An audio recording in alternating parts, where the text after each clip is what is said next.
popping, y'all? Welcome to Wire to Wire Sports Podcast, episode 121. I am your handsome host, Gene Walzak. I do need a fresh cut, though. And to my upper left corner, I got Kent State's own, Cleveland's own, the man running the ones and twos. We got College Cottrell. What's going on, gentlemen?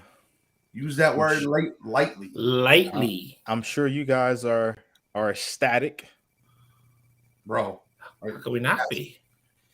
Let me finish introductions. In the upper right corner, I got the man, the myth, the legend, Scholastic Shally, Uncle Shally. I don't know what he's going. Super Bowl Shally this week. Super Bowl Shally now. How you Go feel? Birds, baby. Go Birds. Speaking of Go that, Birds. Go Birds. we got to open with that. We're going to talk about some NFL. We are just going to recap the NFC and AFC championship games this week. Our Super Bowl show is next week. That's where we give you our props, all our breakdowns, full breakdown. Next year, we're going to be on Radio Row. Just mark that shit down. We will be there. That's okay. This year, we held off. We had the opportunity to go. We said no. I'm not going to lie to you. The flight and the hotel are expensive as shit. If y'all want to cover that for us, we'll take it. But LA's a dirt hole. You want to go to Arizona? We can go to Arizona. Yep. Where is it at next year? FYI, anybody know? I believe it's New Orleans. I think it is NOLA. I don't want to go to that trash can. Why? NOLA's like I've been NOLA like a couple times. You can't not have fun in NOLA. Well, we know the Eagles have a hard time winning there, so Slow your roll, kid. Unlike the Browns, who have a hard time winning anywhere. There it is. All right, so we got to get started. Let's talk about the NFC Championship game. We'll talk about the appetizer this past Sunday. NFC Championship game that wasn't really a game, wasn't really a football game.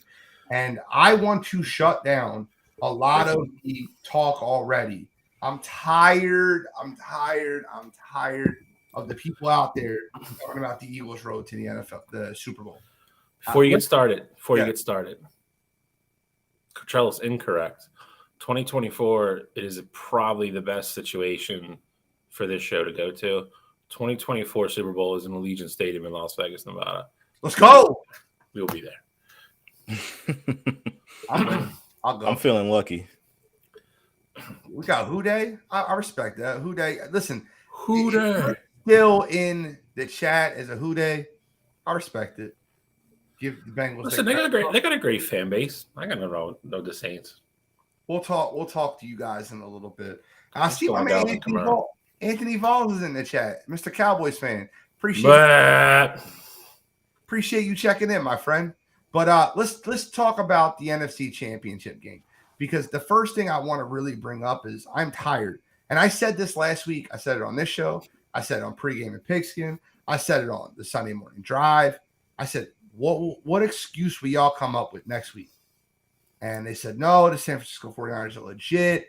Brock Purdy is legit. And we are going to lose to the San Francisco 49ers.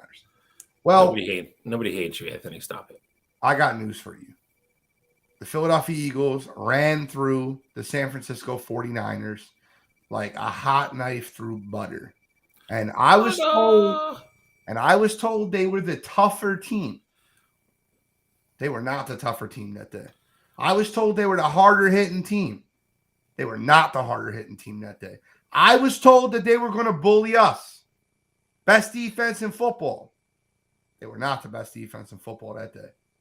So I will start. I'm going to stop my high horse because I always have to go to this is like my mental sanity. Cottrell gives me the outsider's opinion of my Philadelphia Eagles, so my homerism doesn't grow too far. Cottrell, please tell me how you viewed the NFC Championship game. And I'm really looking for you to talk a little shit, because if you do, I'm going to pick it apart, and I'm ready. No. So you got to give credit where credit is due. And I know there's a lot of outside chatter about the Eagles' road to the Super Bowl. And while I told you guys in the chat before, while I don't agree with it, I can understand the notion of it. The Eagles have had, on paper, statistically, one of the easiest. I believe they were in the top 3 easiest schedules with the Cowboys and another team.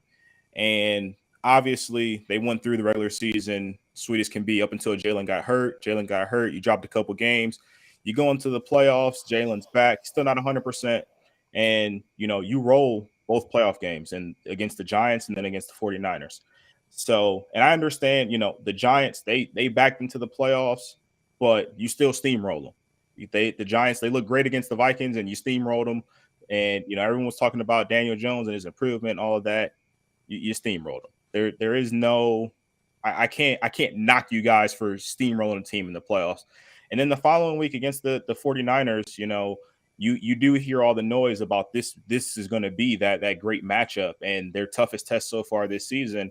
And the first drive of the game for the 49ers offense, Brock Purdy goes up there and he gets hurt. And obviously, Josh Johnson comes in and he ultimately leaves the game with concussion. And the 49ers weren't able to pass the ball at all. So I think that's a fortunate thing for the Eagles, but you got to look at what also played into that. It wasn't like Brock Purdy just casually slipped and fell and got hurt, things like that. Hassan Reddick wreaked havoc, and that's what ultimately got him hurt. Like, it wasn't like it was a fluke injury or anything like that. It was a play made by the Eagles to ultimately knock him out of the game. Same thing with the Johnson injury. It was an Eagles defender making that play to get him out there. Obviously, no one wants to purposefully hurt anyone, but you got to take all those things into effect. And so I don't think that the Eagles, I'm not saying they don't deserve to be here. I don't want to take any credit away from them, but I also think it's fair to say that their road has definitely been one that's been an easier road to follow. Again, you have to beat who's in front of you, though. That's the biggest thing I want to harp on, because there are plenty of other teams that if they were given the exact same road as the Eagles, they would not be going to the Super Bowl. So I want to give credit to the Eagles for overcoming everything. Jalen's injury, Lane Johnson's out there playing without a groin and still making things happen. So got to give them all the credit in the world. But I do also think it's fair to say that they've had an easy road there. I think you could say both things and it not be an issue. I don't think it's an easy road. And that's my whole point. I think, and my whole point I wanted to get into, and I'll let Shally kind of respond to you in a second, but I don't think it was an easy road. I think walking into every game, I heard that the New York Giants were this hot team and they just beat the Minnesota Vikings. So if we would have played the Minnesota Vikings instead of the New York Giants, who the Giants beat, would you consider that a harder road? I don't understand how that works, because the Minnesota Vikings won 13 games. I mean, yeah, but we had said all along, and again, you're harping on a lot of what people who talk about, and they want to get clicks and things like that. I'm saying statistically, if you look at the regular season, the Eagles had one of the easiest schedules. You go against the Giants team in the second round there, who we all talked about on the show as a team that you didn't take seriously. You even said you've never been more your words were you've never been more confident in a playoff game than you were going up against that Giants team, because we knew what they really were. Factual. And then against the 49ers team, I would say before the quarterback injuries, there was no excuse to be made. And even after the injuries, it's not like you guys weren't dominating before that happened. Like, there was never a point where I thought, hey, the Eagles are in trouble here. But given those injuries, if you're a 49ers fan, it gives them their out. They couldn't pass the ball at all in the second half. I'm not saying that to say the Eagles wouldn't have won the game regardless, because you were controlling the trenches. Games won in the trenches and you were controlling it on both sides.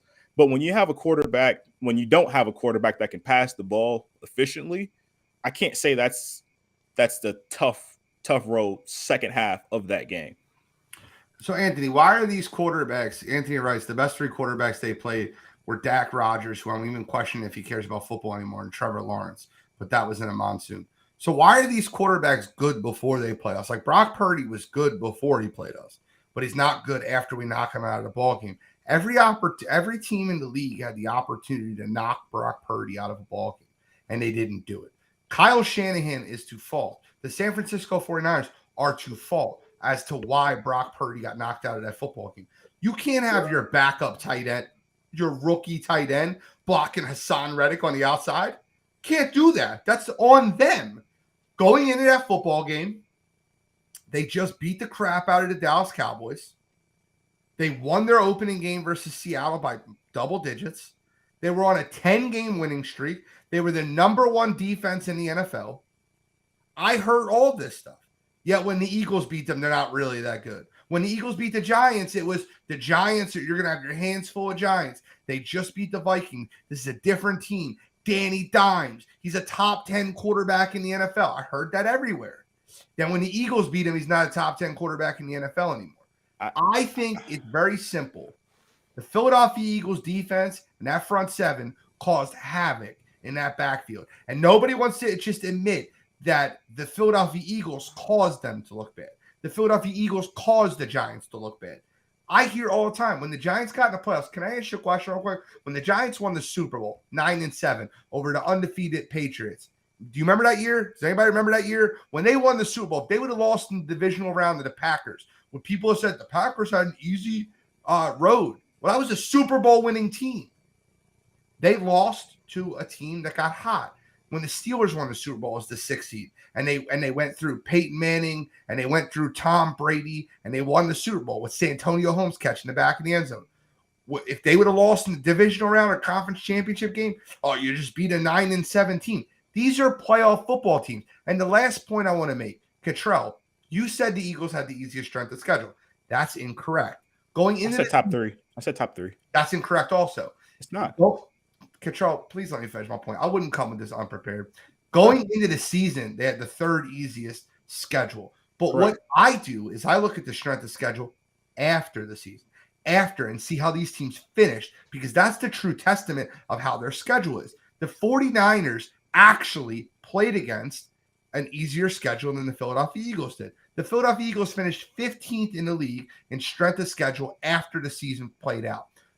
When you go by strength of schedule before a season starts, all you're doing is going by how they finished in 2021. That's not an indicator of how that team is this year.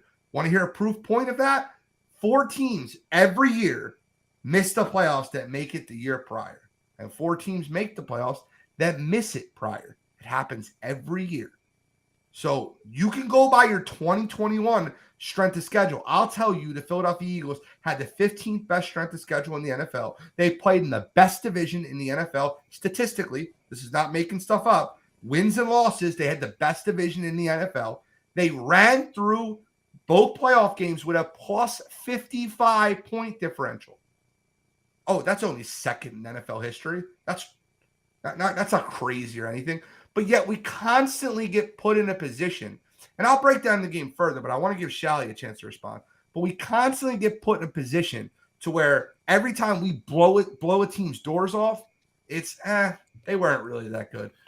Before Shally Mahomes, or if we knock him out of the game, we're going to hear how easy the Eagles Super Bowl were. Before Shally gets going, because I know we've been going back and forth for 15 minutes now. Just real quick, I think what you're saying, I 100% understand. The only part that I don't like is that you're leaving out. Obviously, the Eagles had the opportunity to knock Brock Purdy out the game, but you're leaving out they didn't have a quarterback to throw the ball. Like that's a thing. Like, and it happened, and it's okay for us to address it. And then the game against the Giants, you talk about, everything that you were hearing going into the game, but you're not bringing up your point of it, where I was never more confident that this Eagles team were going to beat this Giants team, because we knew that they had overachieved this year. We knew that the Giants weren't as good as what we had seen for them to even get into the playoffs. Like, yes, the game against Minnesota was impressive, but what did we come on here and say? Minnesota had the 32nd ranked defense in the NFL, so it wasn't too crazy. So I think it is perfectly fine to say, the Eagles have taken care of business, and, you've silenced all the haters and all of that. I think that is perfectly fine to say, but also keeping it in mind, the reality of it all, how we've seen it, how we talked about it before these games happen. Bill? So, listen, I think this boils down to a couple things. And I think most of all, number one is I think a lot of people just don't like the Eagles. And I think they don't like the city, and they don't like this, they don't like that. They have to discredit what they're doing. You can only play who's in front of you. That's the only thing you can control. And in the defense of what the Eagles have done, they didn't play close games. They didn't play down anybody. Cottrell, you keep bringing up the Giants game.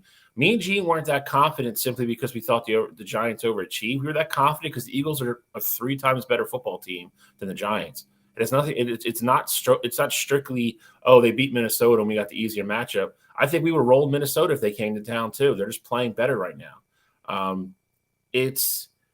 And I think too much is being made of the whole, like, okay, the 49ers didn't have a quarterback, but they didn't have a quarterback because we knocked them out of the game. It's not like he got hurt the last play of, the divisional round against Seattle, and then like, oh crap, like we have a week to get Johnson ready, and like we're gonna go into Philly with a backup quarterback.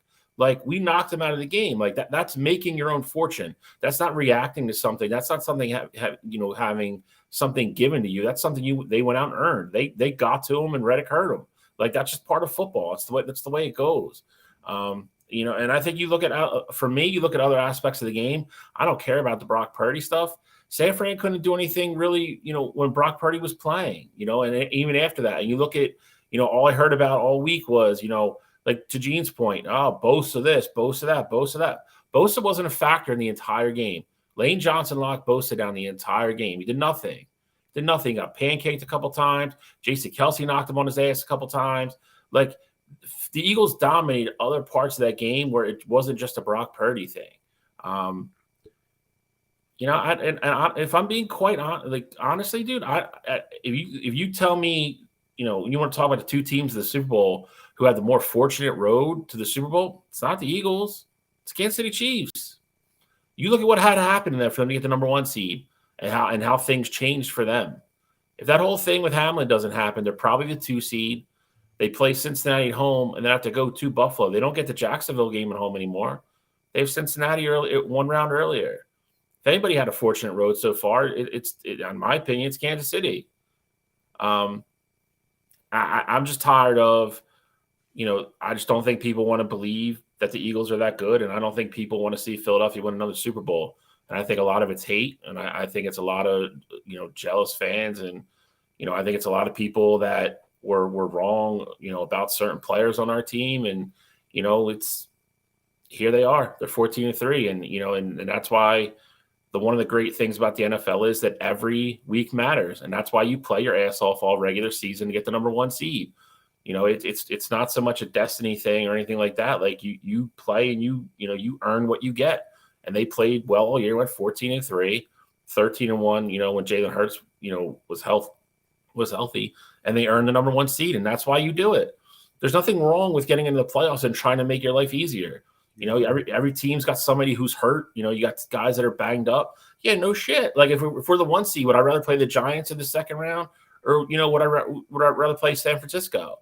Like anybody would answer that. So including the San Francisco fans. Would they rather play, the Eagles in the second round or Seattle? They're going to pick Seattle every time, as you should. Like that's why you get the 1 seed. That's why you strive to be the home field advantage to make everybody come through your building. Like that's why you want it. Like it's not, to Gene's point, we've seen crazier things in sports. We've seen where, the best team doesn't always make it to the championship game. And the part of that's why, you need luck. You need things to fall your way. You see it in hockey every year. You get a team that's a 6 or 7 seed, and their goalie all of a sudden turns into a brick wall, and they're knocking out the team that that won the President's Cup and had 120 points in the regular season. Happens all the time. You make the road there as easy as possible for yourself. Super Bowls don't come around all the time. You do what you got to do to get there, and the Eagles did that. And I think it's crazy they're being criticized for it. I need to highlight this comment real quick because CJ said this perfectly. So the Philadelphia Eagles aren't good enough because the Vikings didn't handle business at home and the 49ers couldn't protect the passer. Kachar, you said one thing that I disagree with. Everything you said makes sense. And I understand it. It's logical. But you said the 49ers didn't have a quarterback. That's inaccurate. They had 2 going in that football game. They both got knocked out because they didn't protect the quarterback. That offensive line was ranked 4th in the NFL and number 1 in pass protection. They got dominated. They got dominated. I said they didn't have a quarterback in the second half, and I think that's a fact. I mean, they threw 2 passes after Brock Purdy's injury, and they were both at the line of scrimmage. So yes, they did get dominated. Yes, their quarterbacks got hurt, and yes, that's a testament to the Eagles' defense. But again, it's still one and the same with me saying that they didn't have a quarterback. They couldn't pass the ball. You knew it was going to be some sort of running play every single down in the second half. So I get it. You guys knocked them out, and that's a credit to that defense. But it doesn't change the fact that you knew that they weren't throwing the ball in the second half. But I need somebody to explain it to me how that's the Eagles' fault. It's not. No. I think that's the part But that's the getting... whole narrative. Like, oh, you guys didn't play against a quarterback in the second half. You had an easier route. No. Yeah, it's because we knocked 2 goddamn quarterbacks out of the game. I'm not saying it's your I'm not fault. saying you, but I need somebody to explain to me why the Eagles should be penalized for getting to the quarterback and knocking them on their ass. Like, that's a part of football. That's what you're supposed to do. And like, I need somebody to explain that to me. And I got news for you. If we knock out Patrick Mahomes in the first quarter, I don't want to hear it. And I don't want to hear it. I don't want to hear anything. Super Bowl was gifted to us, or we had lucks, or things broke our way. Nah, I don't want to hear that. Your job, listen, offensive linemen get paid millions of dollars. Particularly Trent Williams gets paid $100 million to protect the quarterback. That is their job. What? Who's a baby, by the way? We'll get into that. But San Francisco did not protect the quarterback. Tyler Kroft was blocking Hassan Reddick. And San Francisco even proved that they couldn't fix their problem because Josh Johnson got in there and then Ndamukong Suh did the same damn thing. I thought it was the same injury because he hit him in the same arm, knocked him down. It was concussion. But, hey, listen, the 49ers are a great football team. They're just short a quarterback, and they needed to protect the passer. I felt like where that game was won, and I sent you guys this video breakdown, and I wish Jacob was in the chat because I was sitting right next to him when the game was going on, and I kind of want to bring this point up because I nailed this during the game, and then a film study showed that everything I said was absolutely accurate and correct. Philadelphia Eagles made a major adjustment after the play that Nick Bosa almost sacked Jalen Hurts on the read option in the end zone for the safety. The Philadelphia Eagles made a major adjustment. They started running trips to the right, a tight end, 2 wide receivers to the right, and a running back to the right of the quarterback. And they ran to the weak side, and they pulled with their athletic center, Jason Kelce, to create a matchup problem. They ran the ball down the 49ers' throat to go down up 14-7 right before the half. Then they got the ball back because Josh Johnson dropped the ball because he was scared of our defense. The Eagles recovered the fumble and then did the same thing. They ran. It was like you were playing Madden and you were calling the same play over and over and over and then hitting flip play and running it one way and running it the other. The 49ers eventually adjusted by putting Hufanga on the weak side of the line to protect against the play. And if you're wondering, Shane Steichen deserves a friggin' Medal of Honor for coming up with this. Because when they moved Hufanga to the opposite side and the Eagles got stuffed on a running play, Hufanga dove in, broke it up behind the line of scrimmage. The Philadelphia Eagles adjusted again and proved they were another step ahead when they started running the ball with Jalen Hurts. The Jalen Hurts runs in the end of the third quarter and the beginning of the fourth quarter were by design because what they found out was Miles Sanders can be that extra guy. They created numbers and leverages on the weak side the entire game. I know I'm speaking a lot of football semantics to you guys, but if you go back and watch that football game again, you'll notice they ran 2 wide receivers and their tight end and their running back on one side and had just 1 wide receiver on the opposite side. It created a 4-on-3 matchup problem for the Philadelphia Eagles to be able to exploit on the run game. They ran the ball 46 times versus the number 1 rush defense in the NFL. It was dominant. You can say what you want, but 31-7 is dominant. And the Eagles ran the football against the number 1 rush defense in the NFL. Any comments on that, gentlemen? I mean, I agree with you. I mean, again, I said it. The one thing that scared me was maybe Nick Sirianni trying to get too cute. He didn't. Like you said, he kept running the football. It wasn't broke. Don't fix it. Keep doing it. Adjustment. Do it to the other side. And the other thing that again that I was very shocked at that I brought this up last week as well.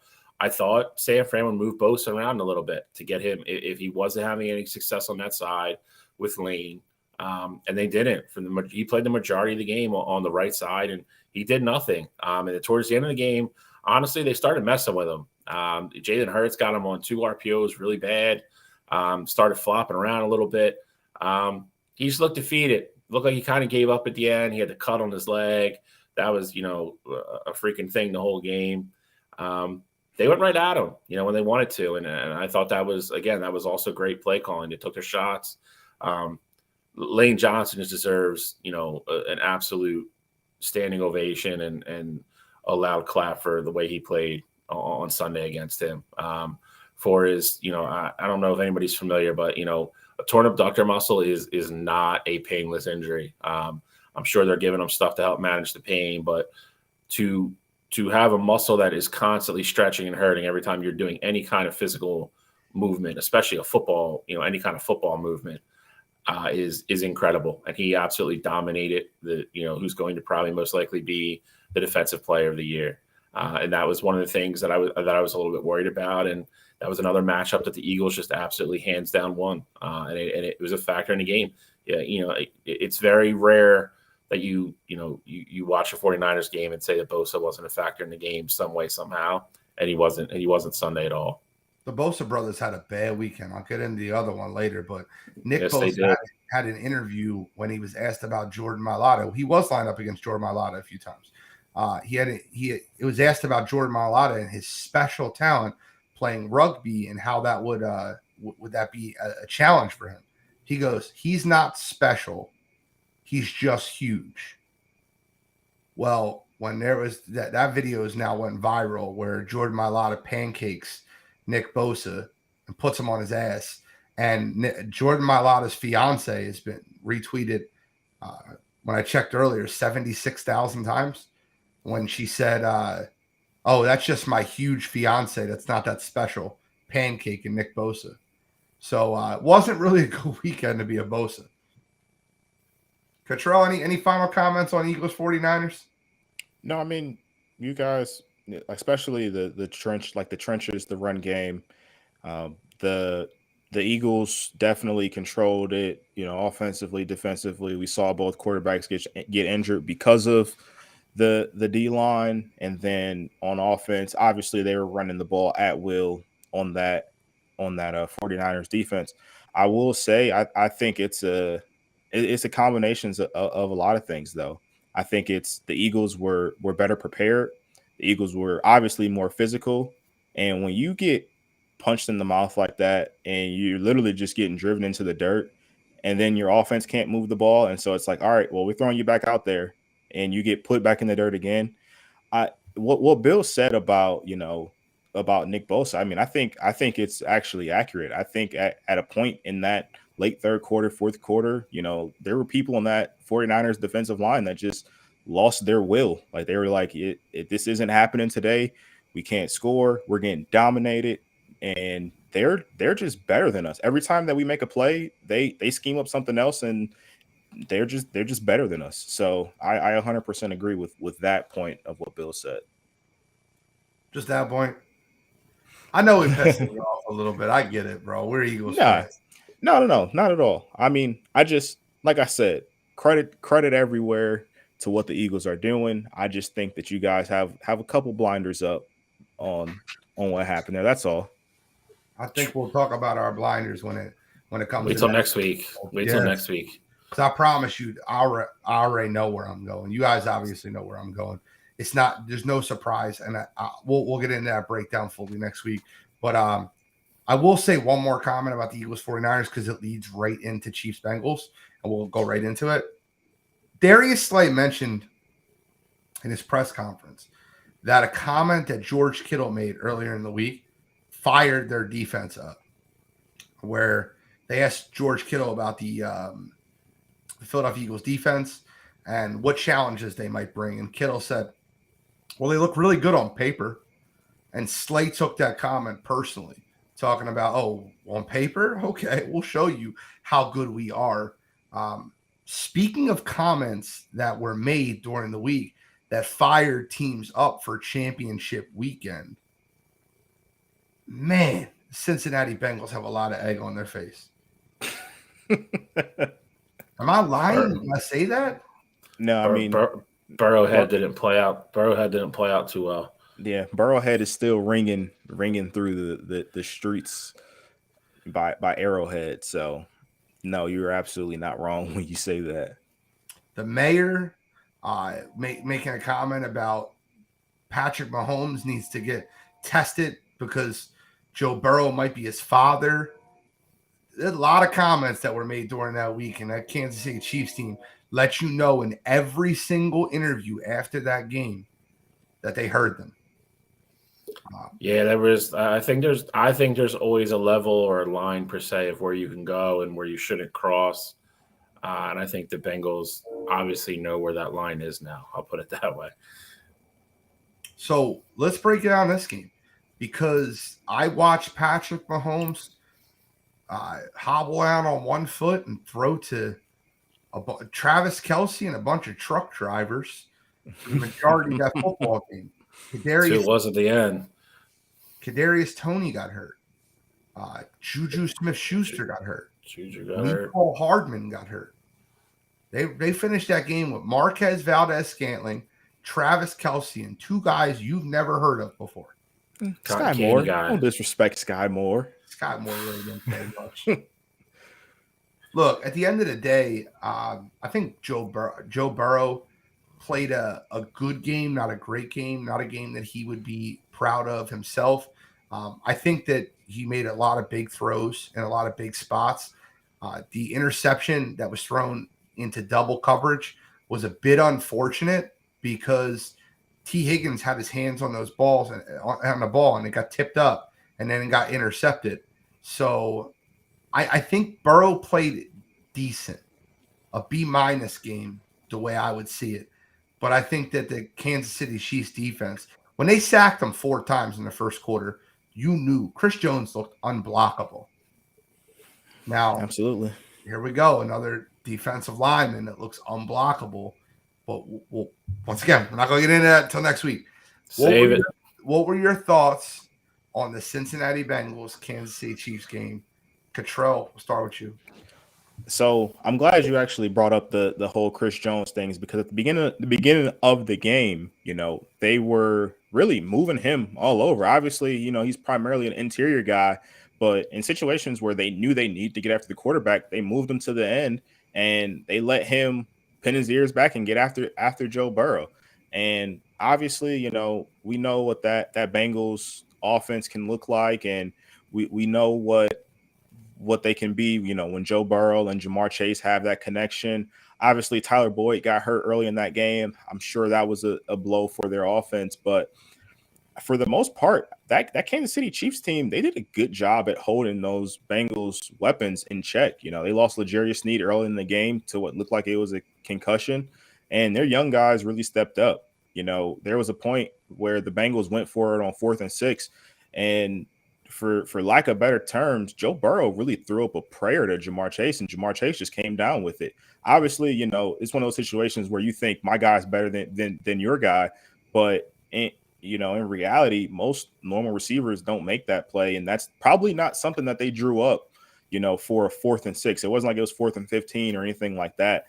So, I mean, for the most part, the Chiefs did a great job. I'm sure we're going to get into things that we thought were controversial and all of that here soon, but I give credit to that Chiefs defense for sure. Burrow and company didn't play their best game, and the other thing was Samaje Perine looked. There was a lot of times in that game where I thought he looked better than Joe Mixon. So I think the Bengals, obviously they're going to be back and ready to go next year, but they got some stuff to fix for sure. That offensive line is going to need help. Lyle Collins probably won't be ready by the start of next year, and Jonah Williams, even when he plays, he's not great. So they got to for sure, fix that O-line yet again to get to where they want to be. Bill, what are your thoughts on the games? I think you touched on the biggest part of it for me, and I think this is a credit to him, for being, with all the playoff games he's played in already in his young career. I thought it was the first time that Joe Burrow kind of looked human in a playoff game. You said B-. I would probably say like C+. We clearly are kind of in the same neighborhood there. Yeah. He did a couple uncharacteristic things. Cottrell brought up the one throw that I wanted to talk about with Jamar Chase. That was in double coverage. Jamar Chase just made a great play. I do agree with you. I think the interception was a little bit unfortunate, but that being said, when you throw the ball into double coverage, you got an extra set of hands there. Weird things happen like that.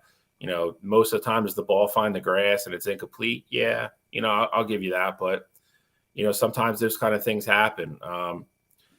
To me, my biggest thing with him is, and I think you could see it, when he really gets in a rhythm in a game and gets comfortable, you could see it, and then you can feel the wave of the Bengals offense starting to come on after that. I never felt he had that on Sunday. I never felt he got in that mode where he looks super comfortable. And to flip it on the other side of the ball, I think you have to give Patrick Mahomes, all the credit in the world. Again, we talked about it last week. I've had high ankle sprains, and I promise you, I couldn't have played a football game 6 days after I've done it. To go out there and do it and be as effective as he was, and make that huge run that really won him the game at the end, along with the penalty. But kid's a gamer. I mean, he's solidified himself as the best quarterback on the planet. I don't really know. I just really don't know who you can make an argument for besides him at this point. I think he's number one. And, I think you got to give, Cottrell's other point, I think you got to give the Chiefs defense a lot of credit. I saw Godfrey say they led the league in pressures. Chris Jones has anchored that defensive line all year. They've been disruptors, not necessarily always getting sacks, but, at least breaking up or pressuring QBs. But that secondary held up, and I think you have to look at, the DC in Kansas City and Steve Spagnuolo. He's known for doing a lot with, not marquee names. He's the guy that, broke, that beat the undefeated Patriots. He's a great DC, and it showed. I think he did a lot of things that Joe Burrow didn't look comfortable, couldn't get in a rhythm, kept him guessing, kept giving him different looks. And he was doing it with a bunch of guys that, aren't household names and aren't, top tier guys on the outside by any means. So I think you have to give all the credit in the world to Kansas City. I think they beat Cincinnati. He's a really good football team. Like they went to the Super Bowl last year where, we're possibly a bonehead play away from at least having overtime to, have another chance with, one of the best quarterbacks in the league, top 3 guy in the league. So got to take your hats off for me anyway to Kansas City for, Mahomes toughing it out. And that game just wasn't, I don't know. I thought it was a great game because the score was close and, there were certain plays made here and there. I thought that game was going to be a little bit more open offensively, if I'm being honest. And it wasn't, but it was still good, hard-nosed football. So it's gonna be interesting next week. Listen, I'll tell you something right now. Joe Burrow is number 2 quarterback in football. Patrick Mahomes number 1. Solidified that. The Kansas City Chiefs defense, led by Steve Spagnuolo, the motivation that was coming out of that locker room, the bulletin board material that Cincinnati gave them all week was very prevalent in that football game, and it was very obvious. With that being said, Kansas City came out on the better side, but I want to talk about, and Godfrey just brought it up, Bengals fans need to stop crying. I want to talk about some of the officiating in that game, because you brought up one, Shal. You brought up the bonehead play on the sideline. I've watched that play like 100 times at this point, and in no way did I think he was trying to really shove Patrick Mahomes out of bounds. I think Patrick sold it well. I think he rolled well, and I think he added a little flair to the end of that run. I think it was a penalty. It was a penalty. Hold on, let me finish. It was a penalty. Right, but it's 100% a player running as fast as he possibly can to stop him from getting any more yards in field goal range and not being able to slow down enough to be able to stop the impact that happened. But there was many calls in that game. There's plenty of calls in that game that went Kansas City's way. It was very, very one-sided. And I picked Kansas City, but it's a very one-sided game. I'm not going to argue with your second point whatsoever. The penalty, though, was bad. You just have to know the situation. The thing is, there was no debate that he was giving himself up and he was going out of bounds. I do agree with you at the very end of the, when Patrick was sliding, he kind of, did a little thing at the end of his slide, but that's getting called 100 out of 100 times. You can't make any contact with a quarterback that far out of bounds, let alone Patrick Mahomes in his own stadium. I hate, saying things like, or, that definitely cost him the game, because that is the play that allowed the, Kansas City to kick the field goal. There's obviously always other things during the course of the game you could pick out, say if the Bengals didn't do that, they might have won. But it's, when it's crunch time and that's what happens, it's really hard to really just get past that penalty at all. You just can't do it, man. I mean, if you got to go, full speed into your bench and run into a couple of your guys, that's fine. You just can't put two hands on the back of Patrick Mahomes' shoulder pads and push. You just can't do it. And it killed him. And I feel bad. I felt awful for the kid. Again, the kid's trying to make a play. And, I don't think there was, I do agree with you. I don't think there was ever any ill intent or, I'm going to hurt Patrick Mahomes. I don't, some people are saying that crap, and I don't believe that at all. I just think it's the kid. Like you said, he's a young kid trying to make a play for his team. It's an unfortunate situation, but it was absolutely a penalty, and it absolutely had to be called. It just there's no two ways around it. I 100% agree. I think you say Patrick sold a little bit. I mean, I don't necessarily think he sold it. I think the bench being there made it look worse than what it really was, him sliding into the bench like that. But I also think Patrick really couldn't slide how he wanted to slide either because of the ankle. So I don't think he necessarily sold it, but, the sideline being there, the bench being there, and he did get pushed. Like, the other thing, too, is that although he may not have meant to do it, he may not have, meant any ill will there, that's not the letter of the penalty. So you still have to call it. It sucks the game ended like that. But, I mean, like you said, Bill, 100 times out of 100, that has to be a penalty. 2 steps out of bounds, whether you meant to do it or you didn't mean to do it, full speed or not. I mean, we've seen roughing the passer calls for way less this season. Agreed. So, I mean, it's just one of those things that it sucks.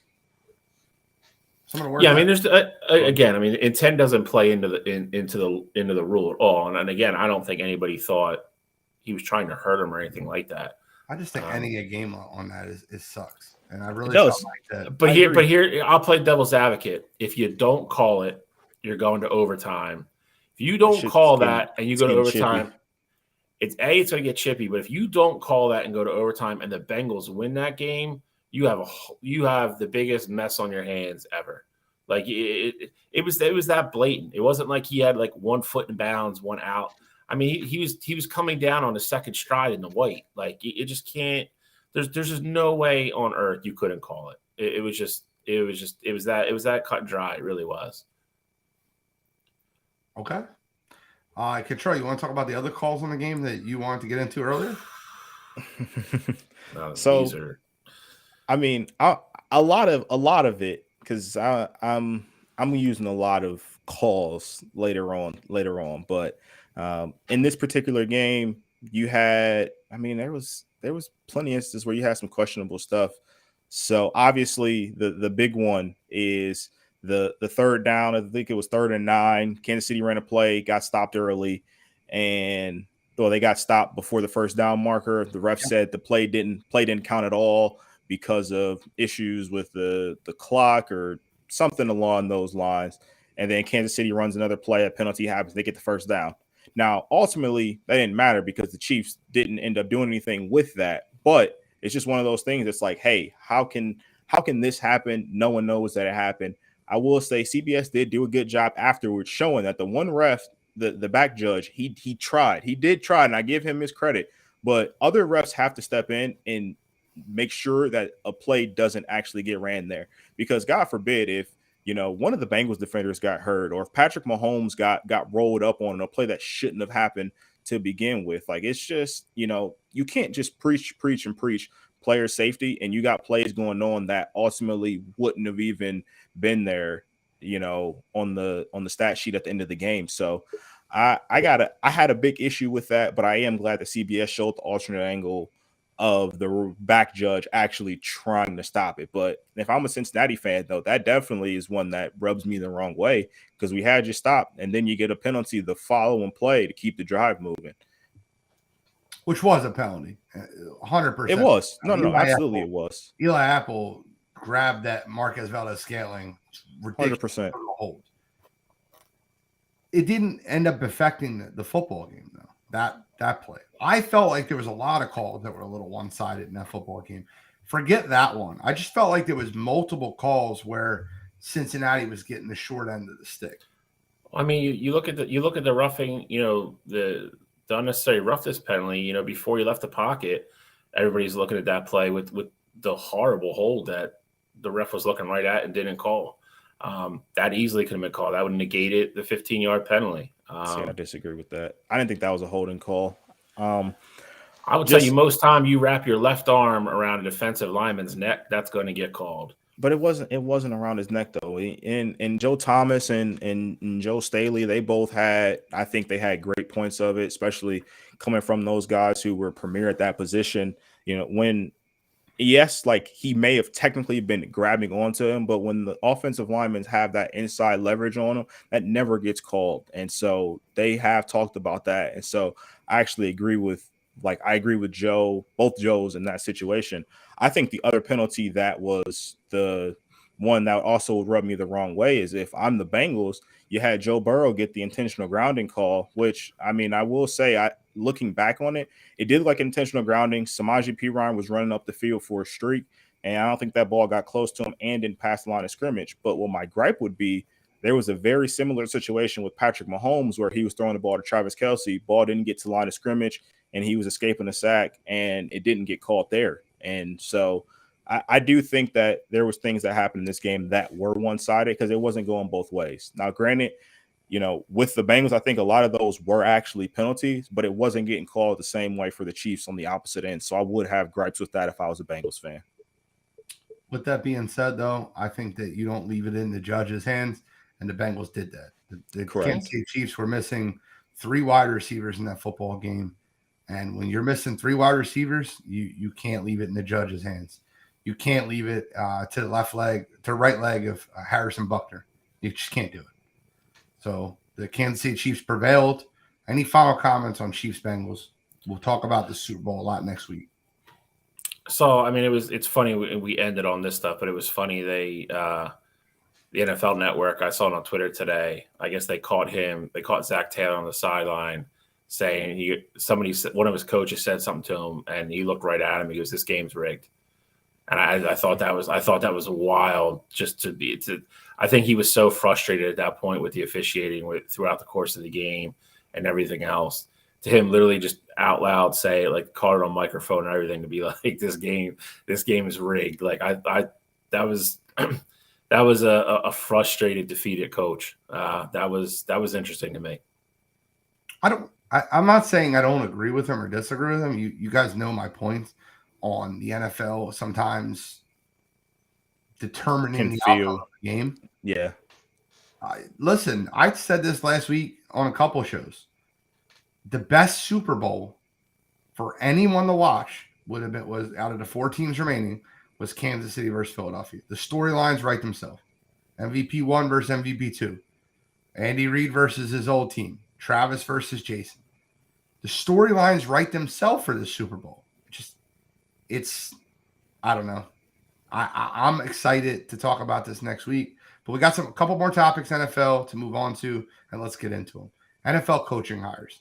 So first one, last Thursday, the day after we got off air, Frank Reich was hired as the head coach of the Carolina Panthers. We'll talk about that one. We'll also talk about Sean Payton being hired as the Denver Broncos head coach. I want to leave that one for last because it was very close to being a "you gotta be kidding me" moment for me, and I'll explain why. D'Amico Ryans took the Houston Texans job. That shocked me. I gotta give credit to where credit is due, because a couple people called that, and I just couldn't see that happening. So, we talk about those 3. I'm happy that D'Amico Ryans got a head coaching job. where he got it, where he said that his dream job was coaching Houston and build a culture there. They gave him a 6-year deal. So that I think that if there's one encouraging thing there with with what we've watched with the last 2 head coaches, they hired another black coach. The 6 years, though, at least to me, shows anyway that you have confidence in him, but you're going to give him the time to fix what's broken, and that's important to me. So they don't have the best track record of handling things properly in that organization. So I hope they get it right this time. I think D'Amico Ryans has a chance to be a star. I really do. And I think he's a culture guy. I think he's going to go there, and I think you'll see a difference in that team next year. I think you start to build that roster up a little bit, much like how we felt about Robert Saleh last year. I think he's that type of mold. I think he's a great leader. I think he'll control that locker room. I think guys will love playing for him. I think it's a great hire for Houston, bring back a former player, and the one reason we all kind of thought he wasn't going to go back there is because he did play there and he knows how that organization is kind of behind closed doors. So I guess for me, it's a little bit encouraging, for him to say that was his dream job and that's where he wanted to go. And, I do believe he's going to get a chance. He's going to get 3 or 4 years there to really turn it around and get them back to where they were, 5 or 6 years ago. So, again, I think from an organizational standpoint, I think it's a great hire by Houston to get him. I think he has a chance to be a superstar. I do. I would just say that I was very surprised that he ended up in Houston. Going into this, we thought that Ryans was the hottest name on the carousel this time around, and I thought there was better opportunities out there for him. And obviously, Bill, what you said about him being in Houston, playing there, knowing how the organization runs, I thought that was going to be a big deterrent of it. And then, like I said, also I just thought there was better opportunities for him. So I definitely wasn't expecting him to go to Houston. But I'm with you, though. I do think he's going to go there. He's going to succeed. Hopefully, they just give him the time to do so. With him getting that 6-year deal, I would imagine that the Texans are behind him, and he gets at least 3 or 4 years to really get things going and turn the tide around in Houston. But given what we've seen in Houston, you really just never know, because I thought that the last 2 guys would get a shot, and they were one and done. So we'll see what happens with Ryans there, but I do think he's going to be special.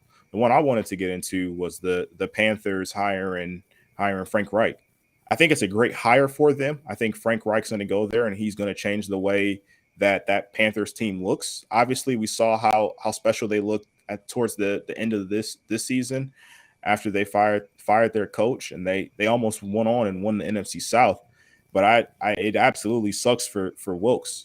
It's just, I think this is very similar, Gene. I know how passionate you were about the Raiders getting rid of Rich, a couple seasons ago. So this has a similar feel to me, but at least the Panthers, I think, made a good hire adding in a guy like Frank Reich. They just need to give him time to get a quarterback, and I think he can have the Panthers ready to win the NFC South, especially given the news that broke today. Now that division's wide open.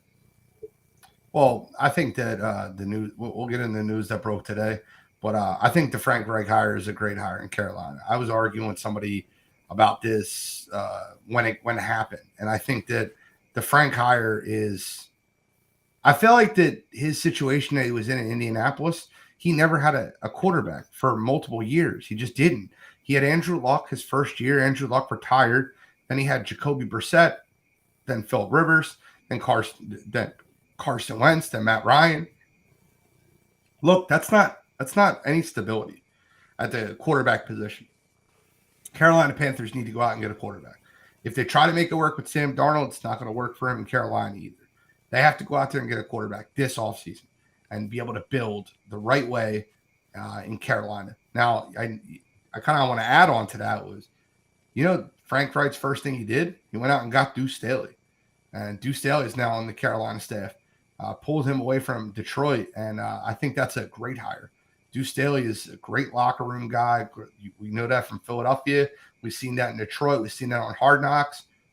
Deuce is a legit good coach, and I think that running back room should be lucky to have somebody like Deuce in there. So I think Frank's already starting to build that staff, and I think that division's Carolina's. I really believe that. I think going forward, Carolina Panthers is going to be the best team in that division for a while.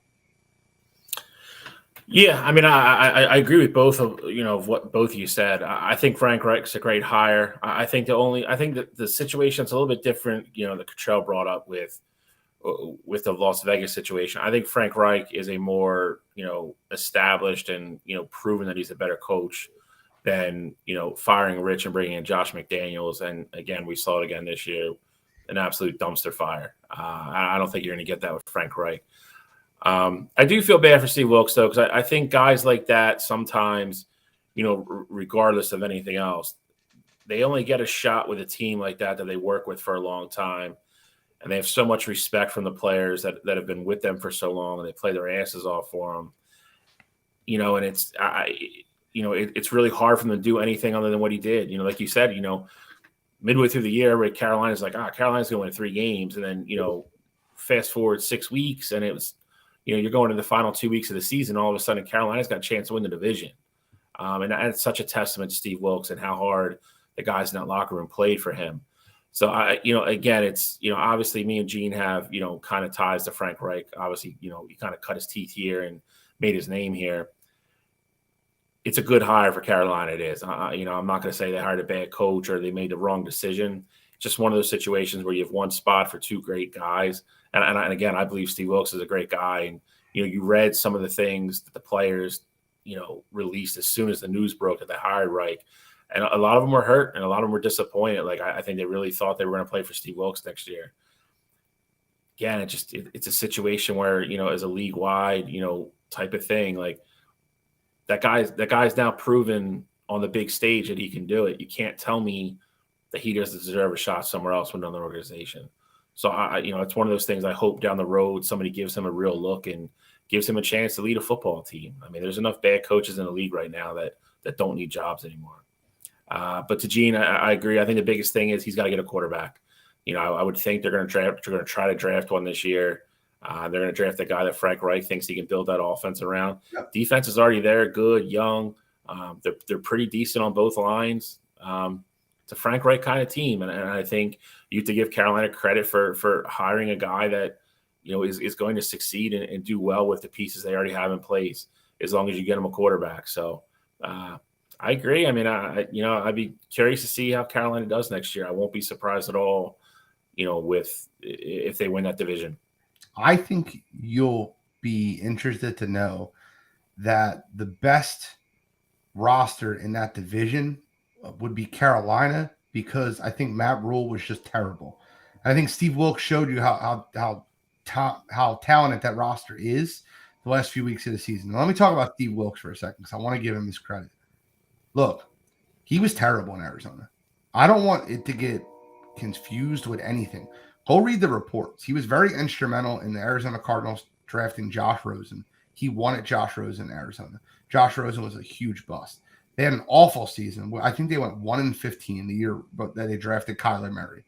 He was never getting another head coaching job ever. The fact that he was on Matt Rule's staff and got the opportunity to rebuild his name was what I think that what Steve Wilkes needed. Steve Wilkes now will be a hot commodity around the head coaching realm. He'll be one of the top recruited coordinators in the NFL this year, because I don't think he'll stay with Carolina, obviously. But I think that as a whole, Steve Wilkes has revamped who people think he is. I somewhat disagree with. I mean, I agree that he was terrible in Arizona, but I think anytime you give a coach 1 year to fix what was already a terrible situation, I think it's tough. And Steve Wilkes only getting a year in Arizona, like I don't know how much you wanted him to improve in that 1 year. Did you feel like you didn't feel like he lost the locker room that year? Because no. I'm not saying he didn't lose locker room or didn't, I'm not saying he wasn't instrumental in getting Josh Rosen and things like that. I'm just saying that most times when you're bringing in a new coach, it's going to take more than 1 year to fix something, more times than not. And now, obviously, if you don't think it can be salvaged, like how we saw in Denver with Nathaniel Hackett, which is, I know we're going to get into that soon here with them hiring Peyton. But if you don't think it's salvageable, then I 100% understand, just cutting bait. But like I said, I think it's always tough when you give a head coach 1 year in an awful situation and expect them to just make magic happen. Yeah, no, I understand your point. I will talk about the next part because you just brought it up. I want you to wake up. I want you to close your eyes for 1 second. Everybody that's listening at home, I want you to envision yourself as a Los Angeles Chargers fan. That's what I want you to do. And I want you to think about what happened in the Jacksonville Los Angeles Chargers game. And I want you to, in your head, say to yourself, okay, this could have been the opportunity to move on from Brandon Staley and go out there and get Sean Payton. Then I want you to think that you know what they did? They took a fired offensive coordinator from Dallas to Band-Aid the wound. Now take another second and think to yourself, okay, well, we know Sean Payton's a great head coach, but we're going to stick with Brandon Staley. Now think about the fact that Sean Payton is now in your division playing against you because you could have had him, and now he's the Denver Broncos head coach. So not only do you have to deal with one Hall of Fame coach with Andy Reid in that division, now you have two. The Los Angeles Chargers have a young phenom quarterback in Justin Herbert. And he is in a position where he's definitely not the best quarterback in the division. And at minimum, he is the third best coach in the division. I don't know how long Justin Herbert stays in Los Angeles. He might be one of those guys that doesn't sign a massive extension with the Chargers, and he might find a way out of that situation come year 6. We're creeping on year 4 for Justin Herbert. Still hasn't won a playoff game. Too talented not to win a playoff game. Denver Broncos went out, did exactly what they needed to do. They had 2 offers on the table, gave New Orleans their pick of the litter. New Orleans ended up getting a first and second round draft pick for Sean Payton, and the Broncos signed their guy. They have a lot of money invested in Russell Wilson. They have a lot of talent on that roster. They had a top 10 defense this year. No one would argue that. And they have a receiving core with Jerry Jeudy and Cortland Sutton, as well as a running back room. I think it's very interesting to be a Chargers fan and watch what just happened in Denver. Your thoughts on Sean Payton? I agree that it's definitely interesting. You talk about the Chargers hiring Kellen Moore. I actually think that's a good hire. I know you guys are Cowboys haters, and I get it. You get to see Kellen Moore. You had to see Kellen Moore twice a year, and I don't know how you guys feel about his offensive scheme, but I actually I thought Kellen Moore is a good offensive mind. I don't know if it clashed or not with Mike McCarthy. Obviously, he was there before McCarthy, so who knows if McCarthy even really wanted him there to begin with. So I just think that was a bad mesh to begin with. But I do think Kellen Moore is going to go to LA, and he's going to have full reign over that Chargers offense. And I think that's good for Brandon Staley. Obviously, I would much prefer to have Sean Payton over both those guys being there. But I mean, I just feel like for the Broncos, especially, they made no bones about it. It was not a secret to anyone. They were going to hire a big name coach this cycle. They wanted Ryans, they wanted Payton, and they wanted Harbaugh. One of those 3, at the end of the day, we're going to put ink to the paper and be their head coach. And they made that very clear. So kudos to them for sure. And the other thing that you didn't mention, Gene, they got Bradley Chubb off their books last year by trading them to the Dolphins. So this team has some money. Obviously, they're spending a lot of money on Russell Wilson, but team has some money to spend. Their stars are all young rookie Javonte Williams and Patrick Surtain are on the young rookie deals. So they can go out there and make a splash. And now this division definitely just got more fun. And we saw Russell Wilson at the end of last season after Hackett got fired. So I can't wait to see what Sean Payton does with him. So, I mean, I agree with almost everything Cottrell said. I do also agree. I think Kellen Moore in LA for the Chargers and Justin Herbert is a good thing. I'll be as blunt as I can be. Kellen Moore wasn't the problem in Dallas. And I think Cottrell touched on one of the reasons why it wasn't him. I think Mike McCarthy wanted that power the whole time. To Cottrell's point, he was already there. I don't think he could just come in, I also think Jerry Jones liked him, so Jerry Jones wasn't going to let McCarthy come in and fire him or get rid of him. I don't think they meshed well. I don't think Kellen Moore called the kind of game that Mike McCarthy likes to see, and I think they butted heads. Kellen Moore was an issue in Dallas. Dallas's issue is you have Mike McCarthy as your head coach, and the other one you have is you put too much faith and stock in a quarterback who's not that good. But we'll get into that in another show. I also agree with Godfrey 1,000,000%. This will be the final nail in McCarthy's coffin. They announced it today that McCarthy's going to be the OC next year and call the plays. Love it. Love it for Philly. Love it. Because he's going to ask Dak to do things that he used to ask Aaron Rodgers to do. I got bad news for you.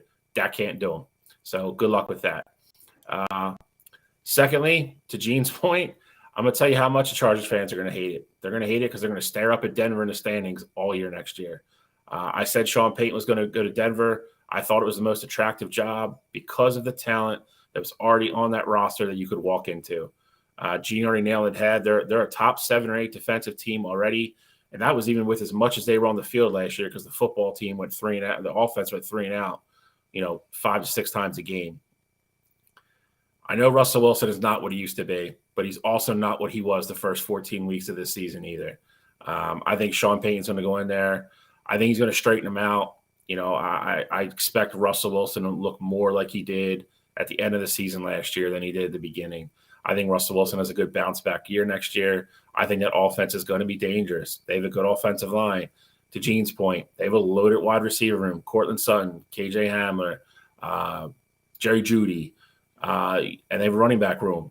Their running backs, Javonte Williams got hurt so early. He'll probably be back towards the beginning of the year next year. That offense is going to be loaded. That team is going to be good next year. That division is brutal. That division is going to be just as bad as the NFC East next year. That is going to be, 3 really good teams in the Raiders because I don't have any faith in Josh McDaniel, and they don't have a freaking quarterback now. So, it's you miss out on the opportunities you don't take, and I was with Gene. I wanted Sean Payton with Justin Herbert badly. I think that would have been an amazing pairing to watch Justin Herbert grow, watch him progress. And I also 100% agree with Gene. I don't think Justin Herbert resigns with the Chargers. Call it a gut feeling, call it whatever you will. I don't think if that team doesn't get over the hump next year, Brandon Staley's obviously going to be gone. We know, he is absolutely out of lives with the Chargers with front office. Like Gene said, you're going to your crucial 5th and 6th year then of your rookie deal, bringing in a new head coach. If it's somebody that Herbert doesn't fall in love with, you're going to have a franchise quarterback walk out of your organization and go somewhere else. I think that's a very, very real possibility. Couldn't agree with you more, obviously. But let's get to moving on Tom Brady. Before you know what? I want one more comment.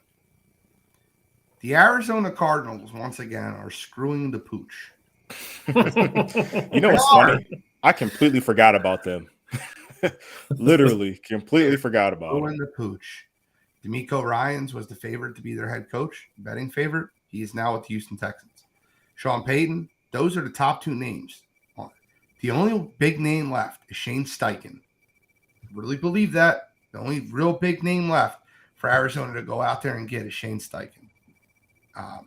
Jonathan Gannon's already told the Philadelphia Eagles and told the media, Philly's not letting me go. I'm staying in Philadelphia. Howie Roseman walked right up to him at the end of that NFC Championship game and told him, you're not going nowhere. They're going to pay him more money. They're going to keep him in Philadelphia. Shane Steichen's the only big name left. There's not many really big – Brian Flores. That's who they should go out and get. If they don't do it, I could see the Arizona Cardinals screwing the pooch again and hiring some college coach that made his name off of recruiting Patrick Mahomes. Kirby Smart. Yeah, I don't think Kirby will leave him. I think Kirby's got a pushy job. Why the hell would you leave Georgia to go there? I mean, I'm just saying, listen, there's I get it. No one left, like you said, Gene. I just think you turn over every rock at this point and say, hey, let's get somebody. You sell me Kirby Smart left Georgia for Denver. Okay, I'll buy that. Like I'll get it. Like I'll understand it. He's not leaving for Arizona. You don't. Yeah, you know. I mean, you don't leave. You know, the greener pastures to go to the circus, and that is an ass backwards move. I would love Brian Flores to get that job. I just don't know. Coverage.com just updated their odds after the hires. Brian Flores is minus 125. That is the interesting part for that for me will be what we talked about a couple weeks ago. That is going to be a culture shock for certain people in that locker room. Kyler Murray specifically. Most notably their franchise quarterback. I could see those two not getting along, and Brian Flores has credentials now, man. He's got swag. He's not some guy that's kind of like what we always thought the problem with Cliff was, that had to get along with Cliff or with Kyler and kind of attach his wagon to that and didn't want to rock the boat. That is not Brian Flores at all. Brian Flores will knock on Kyler's door and rip the Xbox out of the wall and take it with him and go home. I don't know. Listen, I love that guy. I hope he gets another head coaching job. If it's Arizona, so be it. I just don't know if that's the best fit for him. Arizona and Indianapolis are the last two. So give me Indy. I'll take Brian Flores in Indy all day. Speaking of, though, Brian Flores, obviously his former team's the Dolphins. Did you guys see this mess now that's going on with Vic Fangio? No. So he, I think it was a verbal. He verbally agreed to be the Dolphins DC. Yeah. And I did hear about this. With the 49ers job now being open, he's like, maybe I want to go to San Fran and be their DC. Let's see what they're talking about. So it'll be, I can't wait to see how this unfolds. Verbal's not a signature. I found out the hard way that verbal agreements don't work. Yeah. Remember that, Justin Kalb? But I won't get into that.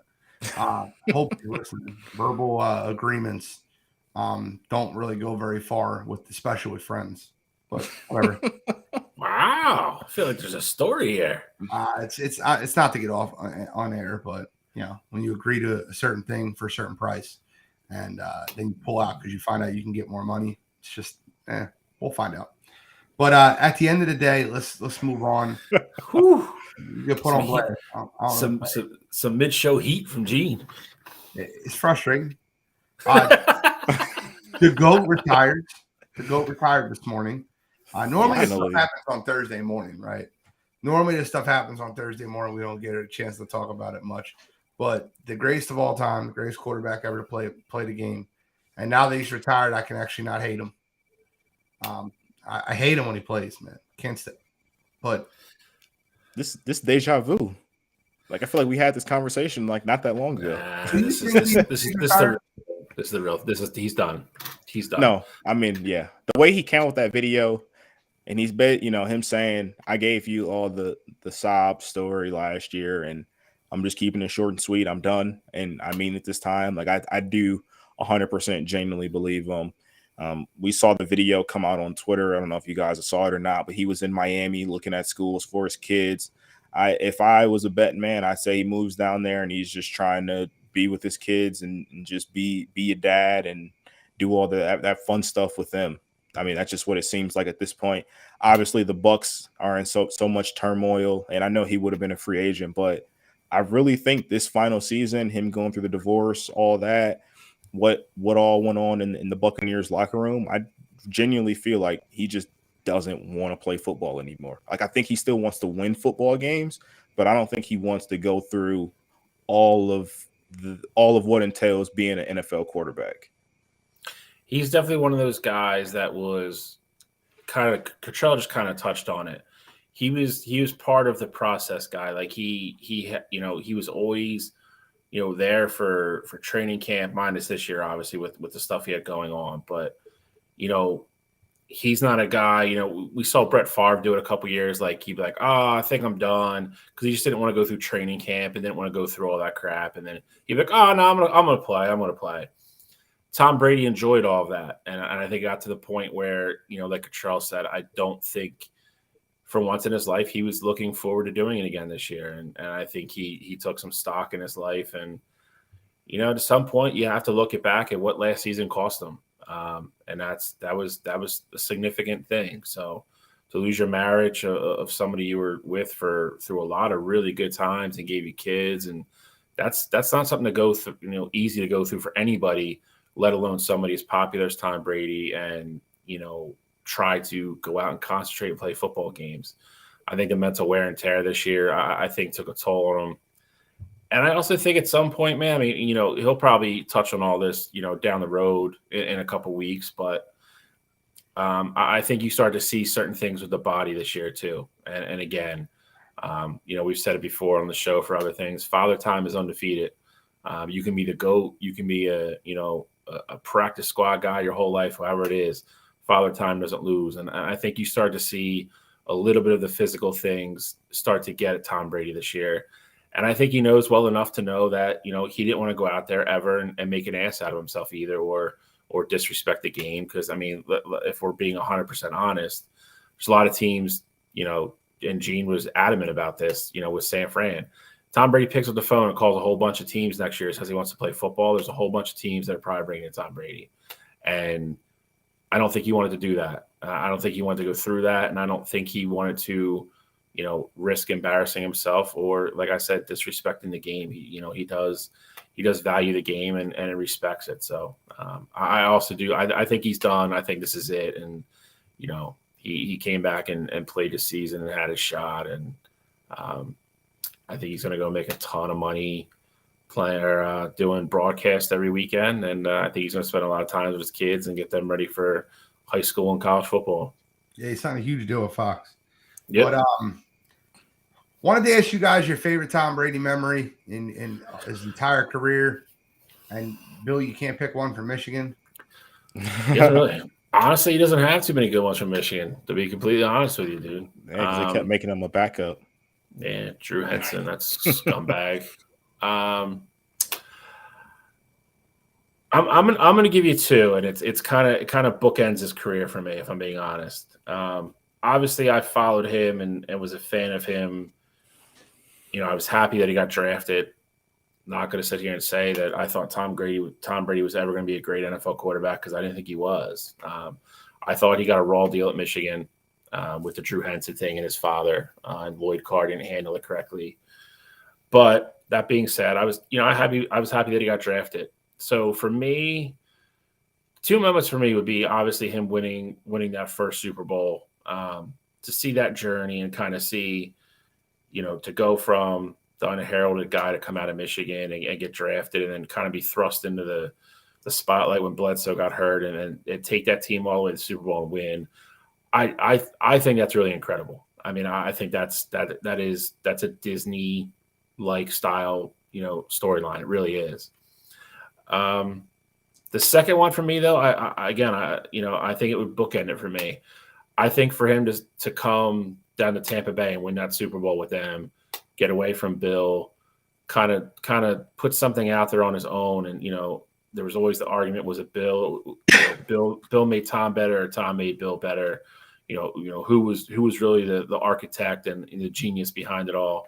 For him to go to Tampa Bay and win one without Bill, and then on top of that, to really, we talked about it on the shows last year, to really kind of start to see his personality come out, and him starting to kind of start talking trash and be lighthearted, and then to see him at the parade pretty much get hammered and throwing the Super Bowl trophy across the water to Gronk, and really let his personality show and not show people that he was, a lot of people kind of thought he was a robot, and that's kind of like how the regime was up in New England. So to see him in Tampa Bay and kind of really see him enjoy it and let loose and be himself and do a lot of things he normally didn't do in the public eye, I thought that was cool.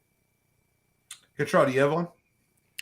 Yeah, so it's honestly, it really embodies, how I felt about Tom Brady as just a quarterback in general.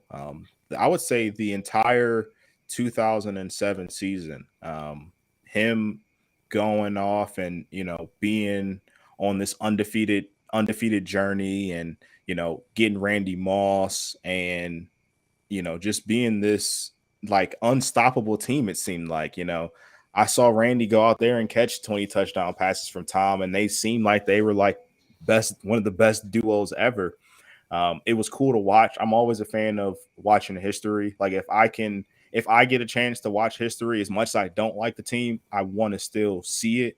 So similarly, like when the Warriors were going through their stretch and they ultimately won 73 games, as much as I hated the Warriors at that time, I wanted to see them do that.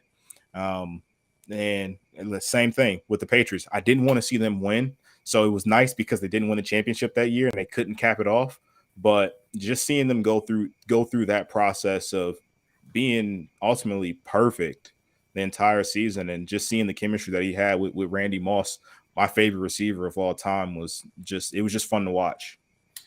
My favorite Tom Brady moment is when he dropped the ball versus Brandon Graham in the Eagles Super Bowl. My favorite moment. No, but I'll get serious for a minute, because that 2018 Super Bowl was incredible. And you can argue with anybody, argue with your mama. I don't care who you want to argue with.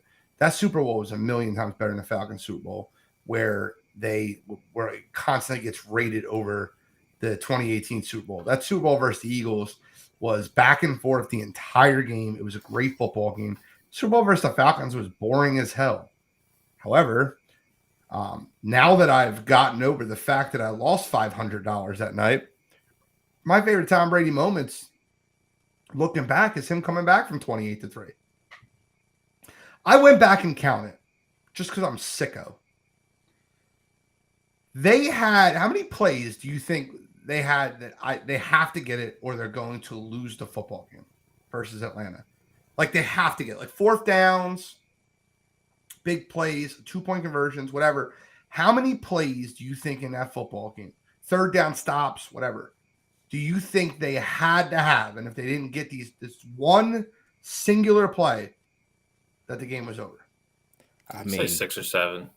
I mean, shit, it just really like the entire second half. So it's probably more than that. It's probably like, you don't need the first down or the second down. No, I know that. I'm just saying, like in reality, though, like every third down in the second half, both sides like mattered. So it's probably like between 15 and 20.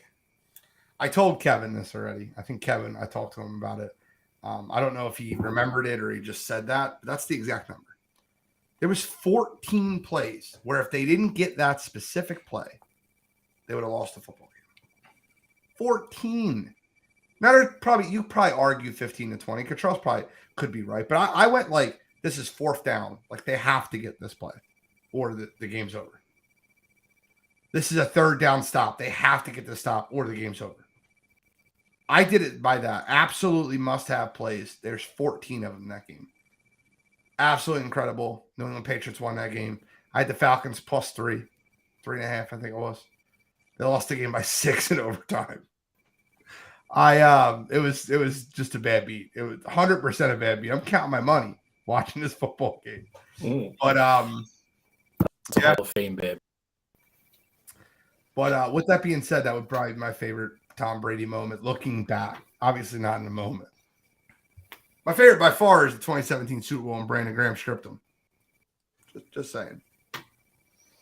Bill, just a quick trivia question. Do you remember who recovered the fumble? Control, you can, if you beat him, it's fun.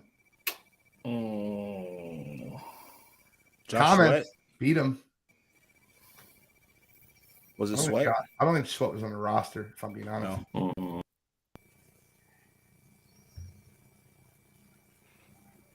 It wasn't long, right? No, it was not. Chris Long is a great guest. Anybody know who recovered the fumble? Chat, Bill, come on. Blanking. I'll give you a hint. First round bust. No, it must have been Barnett. That's correct. Yeah, Derek Barnett recovered that fumble. I hated that pick. Just fun trivia question for you guys. That's it on Tom Brady. Let's move on to the NBA. Wired did something fun. I'm tired of fan voting. So what we did is we created, and I'm going to share this in Sports Empire Network. group because I want them to get involved in this one because we talk a lot of sports in that one, and I just kind of want to get a lot of those guys in the chat if possible. You know what frustrates me about the NBA is kind of like you said, the fan thing. I really wish like they would sit down and get all the candidates based upon like what players think and coaches, and then still do it the way they do it. Like they figured that out. Like that part is fun. Watching LeBron and Giannis sit there and like draft teams is great. Like I love that part of it. Like the NBA has done well with that. To Gene's point, to make it based upon all your picks off of what the fans voting, I hate that part of it. But that's not what it is, though. I mean, I think they do have to fix a portion of it, but it's not just fan voting. There's 3 different aspects of it. You get the players' votes, you get the fan voting, and then you get media votes. And it just so happens, and I understand, you have either the best player in the league so far, the second best player in the league. That's not an all-star starter. So I mean, it's going to fix itself because he's going to be, but I 100% understand the sentiment of this. But it's not just the fan votes, and I get it. The fans had their opinion in this, but there's more to it than that. So I don't want it just to be on the fans because Embiid was 4th on, I think it was the media as well. Daryl Morey called the media. I said the Boston media pushing the agenda. So I just kind of wanted to go over that a little bit. We give our all-star teams, but before we do that, the biggest snub by far in the starting lineup is Joel the Process Embiid. He leads the NBA in scoring right now, 33.6 points per game. He's also averaging 10 rebounds, 5 assists, 1.7 blocks per game. It's a huge snub. It's an absolute huge snub. But let's get into our rosters. What we have. We'll start with the Eastern Conference. Eastern Conference. I've seen wire to wire. I don't know why I thought West. But Cottrell, you got the order. Why don't you start us off? Let's go through starters first. I got the front. Obviously, all 3 of us, we got the front court right. You have 4 amazing players in the front court this year. Joel Embiid is leading the bunch, though, as it stands right now. So Embiid definitely should be anchoring that front court. Obviously, Greek Freak with Giannis, he's having another incredible season. You'll notice that I got Jason Tatum over Kevin Durant. I think Jason Tatum he's having a phenomenal year. He's averaging 31 a game, and he has the Celtics right now as the number 1 seed in the Eastern Conference. So I think he gets the nod for the jump that he's made this year. In my backcourt, I got Donovan Mitchell and I got Kyrie Irving. Donovan Mitchell has made the transition over to the Cavs and has been wonderful for us. He's averaging close to 30 a game. He's got us in the playoffs right now. I believe we're the 5th seed as it stands right now. So Donovan Mitchell has a 71-point game under his belt. So I think that's special. And then you got Kyrie Irving. Kyrie Irving, obviously, we know the games that he missed earlier in the year because of some of the comments that he made and comments that he didn't make on Twitter. But since he's been on the court, he's been playing phenomenal basketball. And I know that Kevin Durant has been out the past few weeks. He hasn't played a game since January 8th. And Kyrie has found a way to keep that Nets team afloat. They're close to 500 in his absence. There's nothing great, nothing to write home about. But Kyrie Irving's playing great basketball right now, and I think he deserves to be an all-star starter. And Bill, you might as well go over yours second because you have the same starting lineup. Yeah, I mean I'm gonna end up saying a lot of things that Cottrell said, so I'm not gonna get too long-winded here. Jason Tatum is a top 3 or 4 MVP candidate. Took another step from what he took last year, leading that Boston team, number 1 in the Eastern Conference. Giannis is Giannis. If there's one guy that's going to beat him in the MVP this year, Giannis is one of 2 or 3 guys that could do it. JoJo, I give JoJo a little bit more credit than I usually do. I thought last year kind of might be the peak for him per se, or maybe I don't know how much I thought he could improve this year, and he's proven me wrong again. JoJo's having another great year. I don't know what it's going to take for him to win an MVP and get respect from everybody, but that's a different conversation for a different day. Donovan Mitchell, always kind of been a big Spider fan. You know, if you remember last year, I was high on Utah a lot because of him. I said when this trade went through, I remember texting Cottrell, and I texted him how great of a trade I thought it was for Cleveland. They didn't lose Darius either, Garland with them. I think Cleveland's a sneaky good team, and I think they could easily upset somebody in the playoffs. But Donovan Mitchell's balling out. He missed a couple games because he was hurt, but overall he's been great for Cleveland. Great. This last one, there is no surprise of my love loss of Kyrie Irving. This came down to him and Jaylen Brown, and I had a really difficult time picking between the two.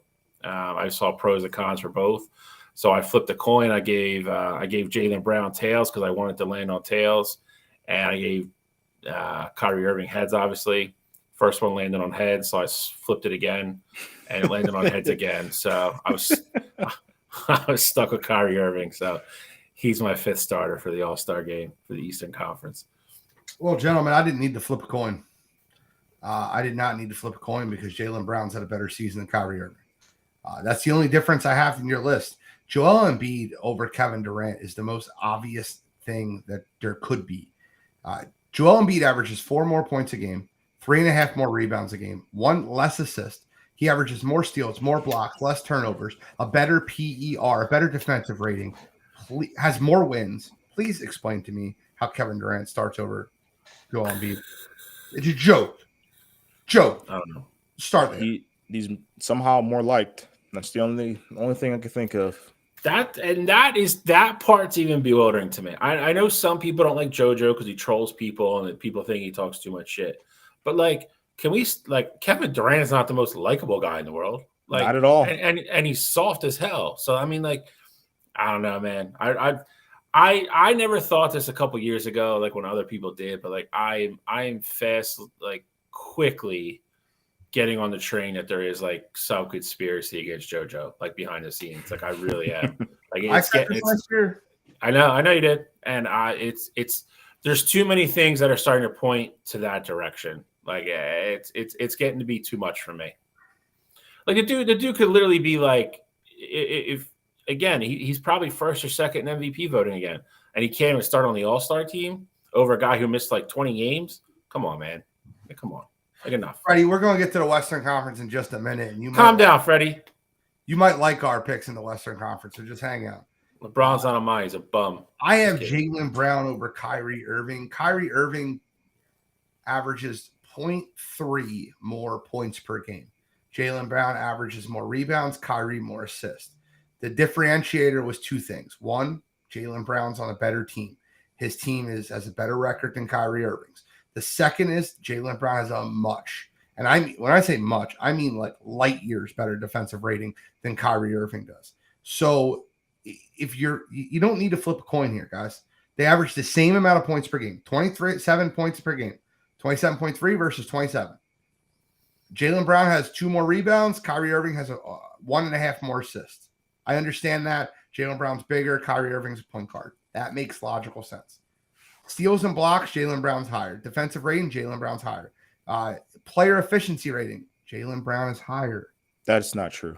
It is true. I have the PER ratings right in front of me. How 100 PERs? I have Jaylen Brown's 14, Kyrie Irving's 17. I have it right in front of me. So that 17 is higher than 14. Jaylen Brown is 14, Kyrie Irving's 17. Again, 17 is higher than 14. Rank, not the total number. Oh, okay. Okay. All right, so it's 3 spots. All I'm hearing is that everything's really close. That's all I'm hearing.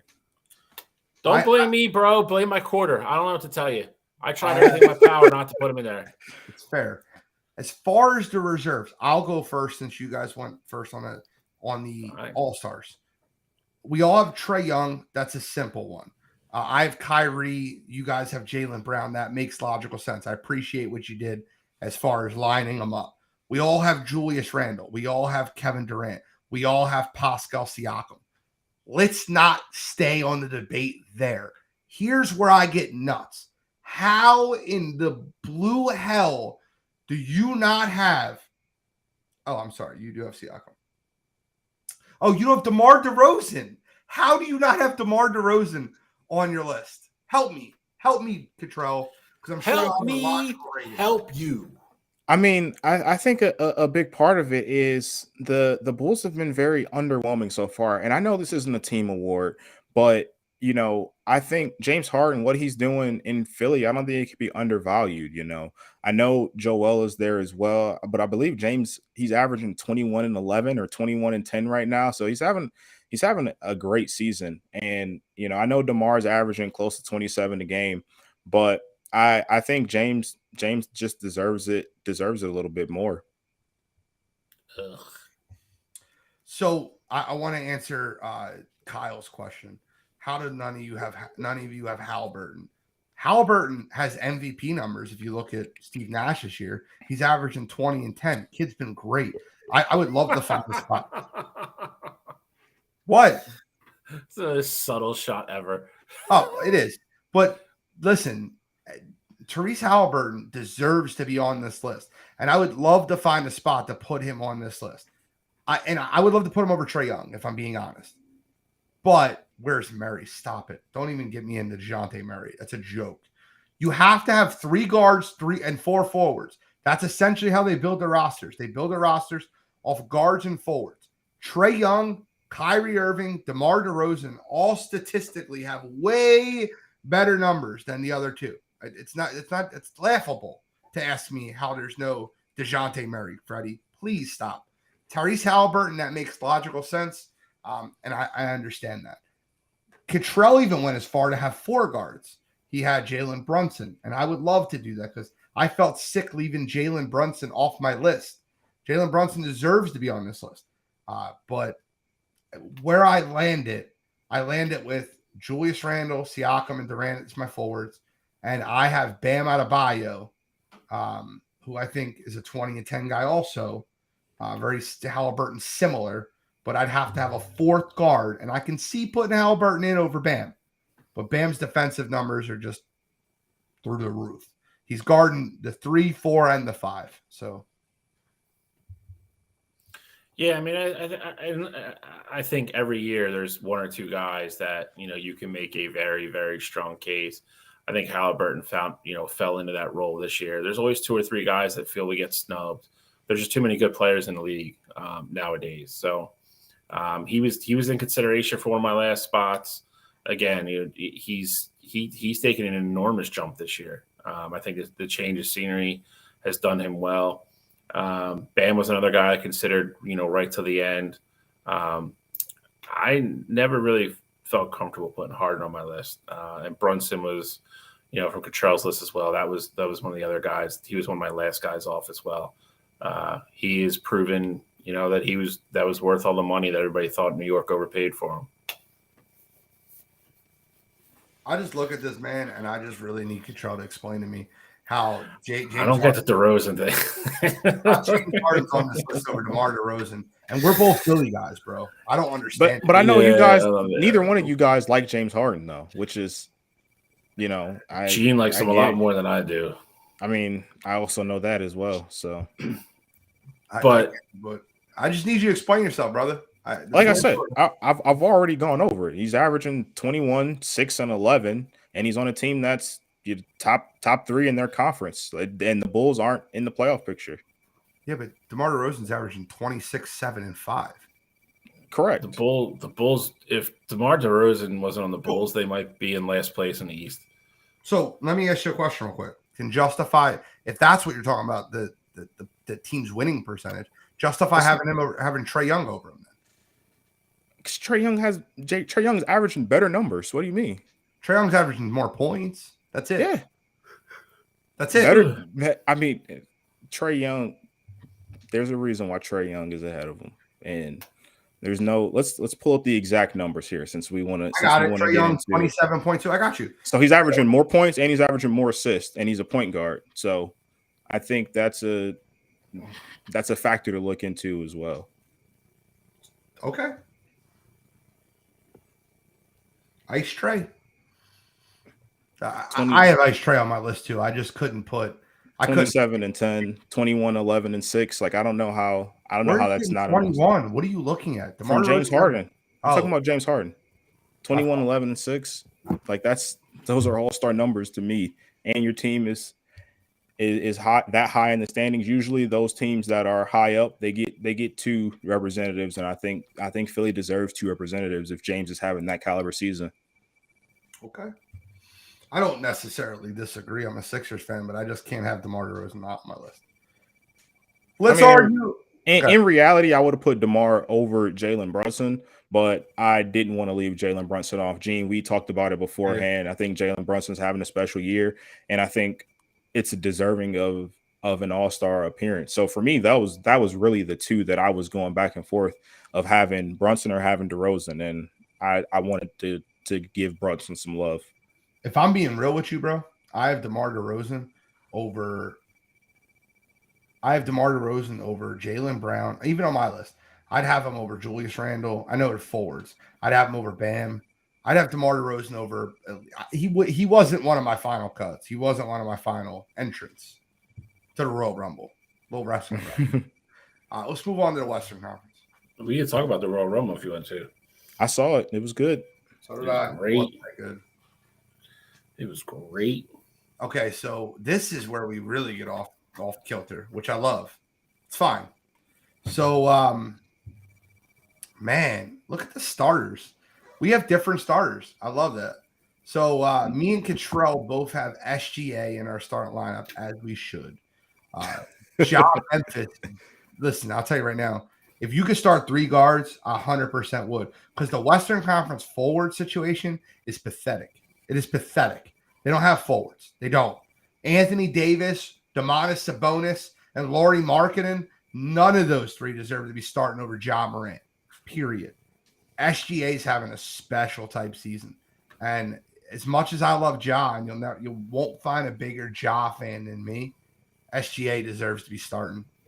We got Luka and SGA. Shalley's got Luka and Ja, understood. We all have Joker and LeBron, well deserving. We all differ on that last forward spot. I went with Markkanen, special team this year with Utah, playing well above their head. Cottrell went with Sabonis, special team in Sacramento, playing well over their head. And Shalley went with street clothes AD. But AD statistically was an MVP candidate before he got hurt. So I understand all 3 selections. If you notice one thing, there's only one of us that has Zion Williamson on their team, yet he's starting in the for the Western Conference. That is laughable. So that's just my take on the starters. The funny thing is too is that you brought up that the Western Conference is so weak in their forwards, and that's really the only reason why Zion made even my reserves, just because I didn't have anybody to throw there. Like, I know Zion's only played a limited amount of games this year, but like you said, the forwards in the West are so weak that I felt like, just given his numbers, like I just throw him there because I don't know who I'll replace him with. And we all have 4 guards too, because the forwards are so bad. Like, normally you're supposed to go 3 guards, 4 forwards, because there's 3 forwards and there's 2 guards. I understand that, but we all have 3 guards on our 4 guards on our list because that's how bad the forward situation is in the Western Conference. Cottrell, you want to break down your reserves? Yeah, I'll break down my reserves here. Damian Lillard and Steph Curry and Ja, me and Gene got both. Well, obviously we all have them on the team as a whole, but me and Gene have both of them as reserves. I think all 3 of them in a different year could make arguments for being starters. I think Luka and SGA are just having those incredible seasons, but if Luka and SGA, let's say, just like didn't play this year, I think Dame, Steph, and Ja all would 100% deserve being there. Dame, what he's doing in Portland, he's winning games, putting up those numbers, put up the quietest 60-point game you'll ever hear. Steph, of course, we know what Steph does with Golden State. They're having a down year per se, just based on their standards, but he's still doing his thing. Ja and the Memphis Grizzlies have been incredible. Ja is really turning into, and he was already there, but turning into a true superstar before our very own eyes. And then I'll go down to my forwards. Actually, I'll hit up my other guard here real quick. De'Aaron Fox. I think what De'Aaron Fox and Domantas Sabonis are doing in Sacramento, it was really unexpected. Obviously Mike Brown went over there as a coach, but You know, the Kings haven't had winning basketball in what felt like 2 decades. So that's finally back over there. They're competing, they're playing hard, and I wanted to find a way to show the Kings some love here. So I threw De'Aaron Fox a bone. For my forwards, I already mentioned a little bit about Zion. Lauri Markkanen has had a phenomenal year. And the only reason why I didn't have Markkanen as a starter is because, as great as the Jazz were playing, they kind of fell off a little bit. And again, I know it's not a team. This isn't a team thing, but Sabonis has his team in the 3 seed, and Lauri Markkanen and the Jazz have fallen all the way down to 9 or 10. So only reason why I swapped those two, but Markkanen's having a phenomenal year. And then I got DeAndre Ayton as well.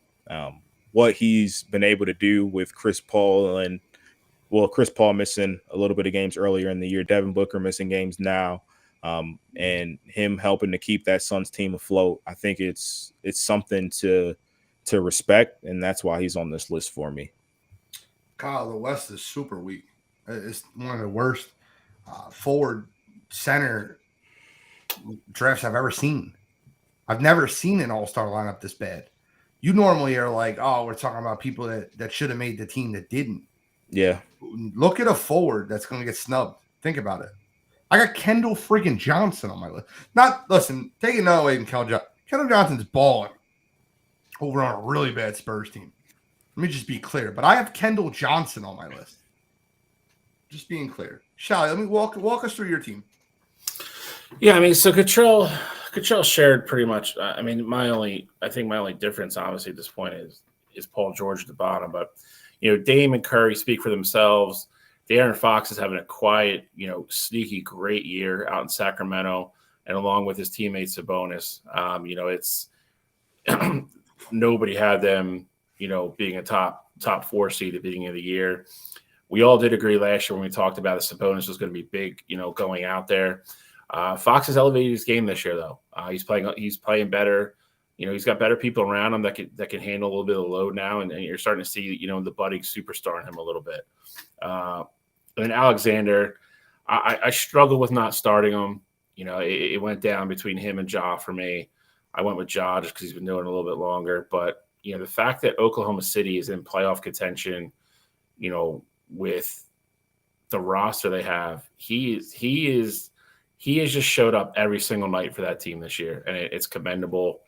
It's again, it was a tough decision. That was my last decision. The other 4 were easy. The last starting spot I debated over was that second guard spot. Sabonis already talked about. The guy does everything. Great big man. Could pass the ball, could shoot the ball, rebounds, does everything you want. Lauri Markkanen, you already touched on him a little bit, Gene, having a special season for a team that is, even though they're struggling a little bit right now, they're still playing, I think, above where anybody thought they were going to play this year. And then I have Paul George, who for some reason, a Clippers team that not too many people are talking about, and he's having a really good year. His numbers are up all across the board. Playing with Kawhi, he's had an all-star caliber first half. He's played very well. Still plays great defense. Like I said, his scoring, the rebounds, and assists are all up. So I went with Paul George as my last forward. That was my last spot. I feel like I just need to defend myself a little bit. And it's nothing like personal here. I'm looking at, you guys both have De'Aaron Fox. And like statistically speaking, Anthony Edwards dwarfs him in a lot of different categories. Now, the Kings are a better team than Minnesota is right now, so I can understand where you guys have that. But statistically, it's hard to ignore how good of a season Edwards has, and he's been playing every game. So right now, Anthony Edwards is averaging 25 points a game, my apologies. I got to get the right numbers. 6 rebounds and 4 assists, sorry. So being able to average 25, 6 and 5, 6 and 4, even on a bad team, I feel like that, especially looking at the rest of the Western Conference, you have to be an all-star consideration. I think Ed makes the team, but we'll find out. I just don't think dwarf is the right word, because De'Aaron Fox is also averaging 24, 6 and 4. So it's not dwarf by any means. It's close. So I just didn't want the listeners to get fooled by the propaganda. I'm a propaganda spiller. That's what I do, bro. You got to understand. Okay, so that's my starting lineup. Kendall Johnson had a great statistical year for San Antonio. They're an awful team, and I didn't want to reward players like Paul George or Zion Williamson. And I understand why you guys did. They're stars.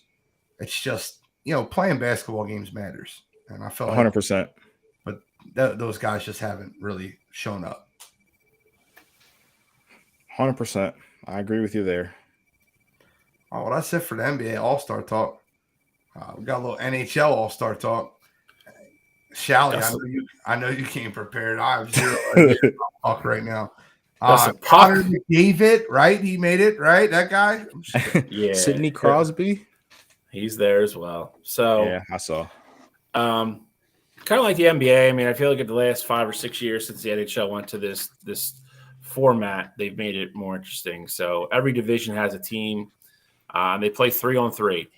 So this year the Atlantic will play the Metro, and the Central will play the Pacific, and the winner of those 2 games play for the championship, and then they split a bunch of money between the winning team. Skills competition is on Friday. The games are on Saturday. They're in South Florida this year. They are at what are they called? FLA Live Arena, Florida Panthers home arena. So they are in South Florida. They got three new skills this year, though. They all sound very interesting. I'm curious to see how they play out. They have a splash shot, which from what I gather is a combination of Connect 4 with pucks and a dunk tank. So that could be, I'm going to see how that plays out. The next one I'm very, very, very excited to watch. They're calling it pitch and puck. You're pretty much going to play a golf hole with an island green with a hockey stick and a combination of pucks and different size balls. So that one I think will be fun to watch. And the last one is called 10-knee tandem. I think they're having goalies shoot on other goalies, and they're paired with another player. And depending on how well the goalies do, kind of depends on how many other players get to go against the opposing goalie. That one got a little complicated, so I got to watch that one. And then they have the four normal ones: the accuracy, fastest skater, hardest shot, and the breakaway relay, which the last couple of years has taken on a mind of its own. That's where all the guys break out all the props and get all the help, and it's kind of become the slam dunk of the skills competition for hockey. So I'm looking forward to it. It's always fun. I always love watching the skills competition growing up. Hardest shot, accuracy was always awesome to see if somebody could do it in 4 shots. Ray Bork did it a couple times, a couple other guys. He was like the king of it back in his Bruins days, but it should be fun. I will say this. I've never watched a skills competition and not been entertained in some form or fashion. The NHL has done a really good job the last couple of years of tailoring a couple of the skills to whatever city they're in. Like last year, they did stuff on the Vegas Strip because they were in Vegas, which was really cool. And like I said, this year they're gonna do stuff on a golf course, and the other one's on the beach. So it should be fun. It should be entertaining. It's a really easy way to watch. To spend 2 hours watching it. So.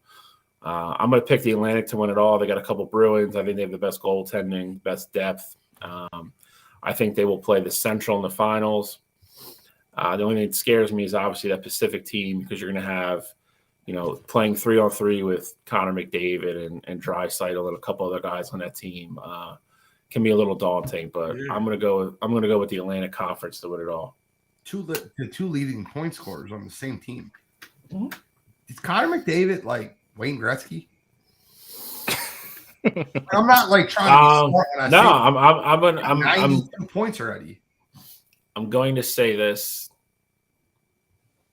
He's definitely the better athlete. He's more physically gifted than Wayne Gretzky was. Can you see him touching some of Gretzky's numbers? Ever? Game's different now. No, I get it. 92. I think if he stays healthy and plays for a while, plays, till he's damn near like 40, something like that. I think when he's done, you look at this generation, I think he's going to have the most points out of anybody in this generation. And I don't think it'll be close. Gretzky's got some numbers, man, that are just I don't want to say I don't want to say products of the game because that's demeaning what he did and how great he was because he was incredible. Gretzky wouldn't put those numbers up in today's game though. He Do you wouldn't. think that Connor McDavid could sniff 200 points ever? Because he's at 92 now. No. It's ridiculous. 14 more than anybody else in the league. He's at 92 now, but I think they've played over 50 games. So when they come back, so they come back, they have 30 games left. So you're saying he's going to average. You'd have to average. I don't mean this year. I mean like in the future. Can he sniff 200? I'm not going to say never. I mean, because he's too good and he's too physically gifted for me to say that he couldn't. I think it would just be a stretch. Again, I mean, an 82-game season, you have to average more than 2 points a game. Is he capable of doing that? Absolutely. I just think hockey is one of those sports a lot like basketball in that the average player now versus 30 years ago is a completely different athlete, like completely type of just a way better athlete. And the average role player in the NHL now is miles ahead of where it was 30 years ago. And then the last thing I have to ask you a question: does anybody catch the Boston Bruins this year? Prost Iron been unbelievable. It's repulsive. They still have a huge lead, and that's what I think they've lost their last 3. I don't know what they're doing tonight. They're playing Toronto tonight, I think, but they've lost 1 game in regulation at home. I think they're like 22-1-3 at home. They're the best team in the NHL right now. But like I mentioned earlier in the show, playoff hockey is a grind, man. Yeah. It's a grind. It is a grind. You get one injury or you have one bad series and boom, you're gone. So can you also fill me in on Jason Robertson? And the reason I ask about him is because statistically across the board, I see him on every list. He's like the 3rd highest plus minus in the league. He's got the 6th highest points in the league. I don't know if he's like this stud that I just haven't heard of. So Robertson is a guy that if you're, I know we joke about it all the time, but if you follow hockey or really pay attention to it, it's kind of a name people have been kind of waiting on for a couple years, and then it's kind of like one of those things like he's having that year where everything's starting to click, and he's kind of starting to play up to his potential. I don't know if this is what he is for the next like 10 years per se, but I think he's capable of it. He's that caliber of player. He's very good. He's very good. He does a lot of things very well. Okay. All right. Well, we know hockey's not my forte here. Blue Jackets have lost so many games this month. I think they're 4-1. They were 4-1 in the month of January on Saturdays, and then they were like 1-15 every other day in the month. So hockey, I'm out on hockey. I tried to be in with support my local team in Columbus, but they stink. They make it tough. The skills challenge will be fun to watch, but Columbus challenge is always fun. Love makes it hard to even fall back. Flyers are like 21-30, so I don't want to. Actually, I think they're 22-22. I think. I wish they would be worse. Trust me. 21-21 with 9 overtime losses, and I think the biggest issue that you're going to run into in hockey, and I'm not trying to be a smart ass when I say this, is you're going to call that 21-21. That's not 21-21. I think hockey needs to change that. Overtime losses need to be called losses. If you want to give them a point because they're overtime losses, that's fine. But they went out there and played 51 hockey games, right? And they lost 30 of them. Like, let's not lie to ourselves and pretend they're not. I'm not, dude. They're not good. My point is they're called overtime losses for that simple reason because you get a point for them. I know. That's why it's a separate column. But listen, I wish they would have tanked so they could be in the Derek Bedard sweepstakes. They're not going to do it. NHL is going to hand them to Chicago, just like they did with Patrick Kane when they screwed us 10 years ago. But that's another rant for another show. But that's where he's going to go. Derek Bedard is the next big kind of special talent to be in the league. You want to talk about some crazy stat lines? Look at what he's done in the juniors just since he's come back from Worlds. At one point, he had a 6-game stretch. He had 21 points, like 2 hat tricks, like 14 goals, 7. It's wild stuff. He is crazy good. He's crazy talented.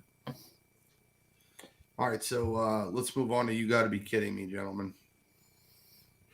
Sounds good. I guess I'm starting it off like normal. Yes, but you didn't happen to get that video, did you? You didn't even try. No, it would. I tried. He said you even tried. System doesn't like me. That's all right. But my you got to be kidding me this week. We touched on a little bit earlier. It's officiating, and it's not just in football, but it's really just all over. Specifically basketball as well. We just see so much inconsistency across the board.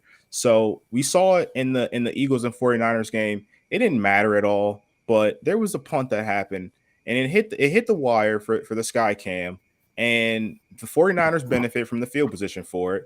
And the refs came back on the mic after looking at different angles and everything. And what they said was we couldn't find any disputable video that shows that it hit the wire. So you have all those refs on the field, and I get it, they're watching things that go on in the game and things like that. But there has to be someone held responsible to watch either what happened with the wire. There has to be a camera watching that. There has to be something where if that situation happens, a team can't just benefit from getting great field position. Now, ultimately, it didn't matter in that game, but that can't happen. That absolutely cannot happen on one of the biggest stages in the game. Obviously, in the other game with the Chiefs and Bengals, there was many missed calls. We talked about those. We talked about the roughing the passer, which is I'm fine with. We talked about the intentional grounding. There's just so much inconsistency because it wasn't going both ways in that one. And then you had the funny game with the Lakers and the Celtics, NBA wise. Referees, they missed a call on LeBron late. Jason Tatum fouled them.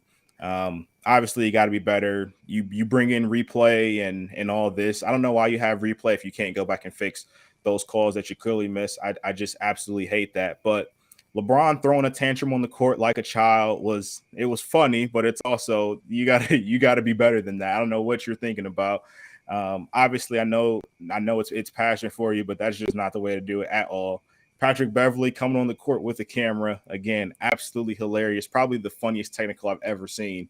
But obviously that can't happen. But I say that to say officiating in general, I just need you guys to be on top of it a little bit more. And if the sport in general wants to have replays, have it where you can get everything right. Don't just have it where some things can get corrected, some things can't. I just absolutely hate that. So officiating across the board. Come on, you gotta be kidding me. Bro, am I the only one that loves the cheese or the Ari Gold at the end of that? I watch it every time and I love it. It's great. Cheese. Look, I will tell you this. I appreciate the fact that you said what you said about LeBron throwing a temper tantrum on the court. Because if you were just going to talk about the call and not talk about the fact that he threw a 6-year-old temper tantrum on the basketball court, I would have been upset. But you handled that perfectly. I agree. It was a missed call. It was very obvious it was a missed call. And I think the other thing too, and again, this is not to give LeBron a pass, but he said it afterwards in this his press conference after the game, and Darvin Ham mentioned it as well. It's been multiple times that's happened late in the NBA. What makes it worse is that the NBA puts out their 2-minute report at the end of the games, and they've corrected in 3 different games. Now they've corrected it and said, there was a foul that happened late in the game, and the Lakers should have been awarded free throws. So I get the built-up frustration there, but you can't act like a child on the court. That's just unacceptable. I promise you this, and I'm not kidding, because I see it all the time on TikTok, all the time on videos. The Lakers benefit from just as many calls as they get called against them. There's plenty of phantom calls where LeBron acts like he was hitting the eye and wasn't. No, I mean, I agree there, but I wouldn't say that that's just a LeBron thing. I think a lot of teams benefit. You don't from. think That's LeBron why they had to superstar calls? Not late in the game. Maybe in the first quarter, second quarter. I might be with you, but late in the game, the whistle should be swallowed a lot more. Yeah, but a foul is a foul. Just like you can't not call roughing the passer, you can't not call that play on Jason Tatum. I agree. It was a foul. Charlie. For this week, I'm just gonna go simple. I'm gonna keep it with the NFL. For the love of God, you've tried everything in your powers to make this weekend relevant. You've changed everything, to try to get people to show up. You can't get any interest from fans. As crazy as this country is, and football starved as this country is, nobody watches it. For the love of God, just please, finally, once and for all, put it out of its misery. Just cancel the Pro Bowl. There doesn't need to be a Pro Bowl anymore. Let guys get their bonuses. Let them get named to the Pro Bowl and get their money.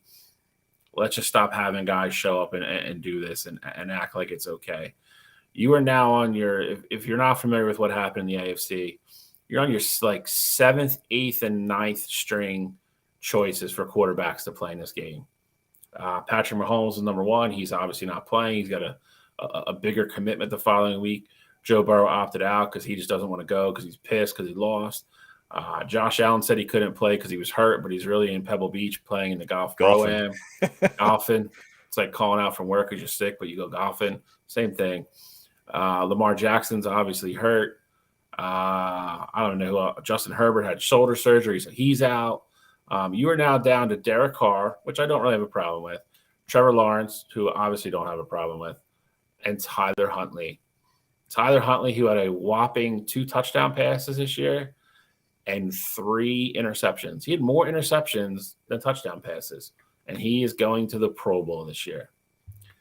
If that doesn't tell you that none of these guys want to play in it, and that's even after you guys switched it this year and you're going to try to make it flag football and make it more interesting, just don't.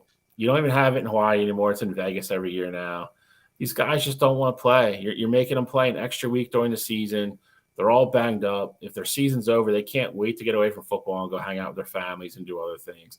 They don't want to show up and play flag football.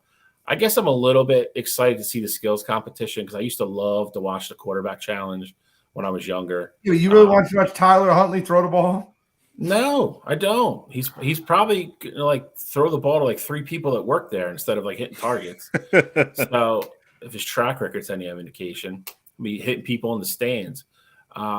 It's got to be done. Just be done. Like I said, there's nothing wrong with naming a Pro Bowl team because I know that all these guys have steps in their contracts. If they make it, they get extra money. I'm all about the guys getting their money. I'm fine with that. Just be done with this nonsense. It's getting embarrassing now. It's getting embarrassing for a league that like literally rules the sports world in this country. They put on this sad, sad show of a Pro Bowl every year. It's got to be over and done with. Just be done with it. Make it go away. Just have a dead week and just move the Super Bowl up like you should anyway.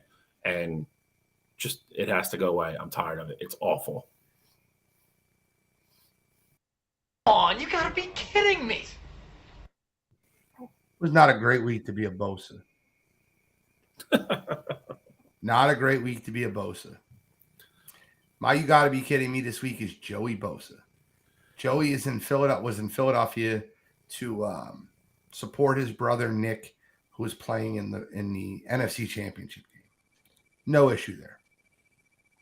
Shows up to the game wearing all Niners gear. You have to understand the environment that you're walking into when you go to Lincoln Financial Field. It is different. The whole league has told you it's different. You guys still just don't believe it. They're going to heckle you. Normally, I would be saying, you got to be kidding me, to our fans for doing something stupid. None of them did something stupid. They just yelled, Bosa, and just were trolling him. How's it feel to be home from the playoffs this week? How's it feel to, how about those fines? The first thing Joey Bosa did wrong was respond. Then he has the dumbest comeback line of all time. Oh, what are you showing this to your butt buddies on Snapchat? Why he's rocking a Bud Light seltzer. Don't get me wrong. I drink Bud Light seltzer.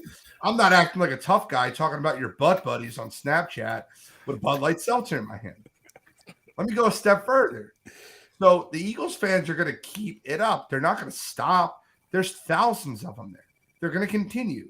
His wife or fiance, whoever, gets him to walk away. And they're like, well, how about those fines, Bosa? How about those fines? Referencing the fines Joey Bosa got in the AFC wildcard game. He goes, they're great because I can afford them because I'm effing rich and you're nothing but a broke bitch. The Philly fans' response is perfect. He goes, so can I. I can afford them too. Because what else are you going to say? They're outside trolling an NFL player. NFL athletes or any athletes in general that try to get tough with fans are hilarious to me. I'm not kidding with you guys. You guys want to get rich? Come with me. You could take me down to an NBA basketball game, sit me courtside for a Sixers-Lakers game. I'm going to get Russell Westbrook to punch me in the face because he's unrefined. He's uncontrolled. I'm going to go Westbrook, and he's going to walk over. What'd you say? I'm going to put my hands behind my back and say, hit me. I said Westbrook. What are you going to do about it? It's not – look, if you say something ridiculous to a person's family, about their family, you're messing with their mom in the stands, that's different. Those Eagles fans were doing nothing but trolling him. How about those fines? Why aren't you playing this weekend? There's nothing wrong with that type of heckling. You showed up to Lincoln Financial Field. You have to expect that to happen. And if you really look at it, and there's more video out, you can see the fans getting into it with him during the game from his press box, and he's still there. Like, nobody called him and was like, Bosa, stop doing this. He's arguing with the fans in the stands. They're singing the Eagles fight song at him, not even at the field. They're turned around singing it to him. You're never going to win. Don't do it. For that reason, Joey Bosa this week. Come on, you gotta be kidding me. I think the Butt Buddies comment was the worst comeback ever. It was like I know you are, but what am I? Like that was it was one of those like middle school lunch table comebacks. I mean, neither Nick nor Joey have ever been popular because of their personality. That's definitely been for sure. And of course, I love them for what they do on the field as Buckeyes. But you know, we know that's just who both of them are. You've seen any interviews or anything with them, like they're just like Godfrey said it best. They're like those jocks in high school. Like that's literally like how they portray themselves. And if you're gonna do that, I guess that's fine. But you know, no one's gonna respect you for it. And then to Bills, you got to be kidding me.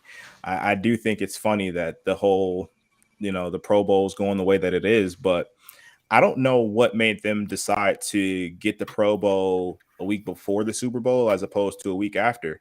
It was great before when, if you won the Super Bowl and you had the opportunity to go, compete in the Pro Bowl, taking away some of the best players in the league. Obviously, Patrick Mahomes and Jalen Hurts have had injuries this year, so they wouldn't be competing anyway. But taking away that caliber talent from, participating in those Pro Bowl games, I think it's just stupid to begin with. But like you said, Gene, it would be more fun if they had better competitions and things like that. Bring back the furthest throw and fastest man. Like, let's see Tyreek Hill, Jalen Waddle, and, Tariq Woolen just line it up and race against each other. And let's see Pat and Josh and whoever else just line up and throw bombs, on the field. So there's ways you could definitely make it fun, but the way they're doing it now just absolutely sucks.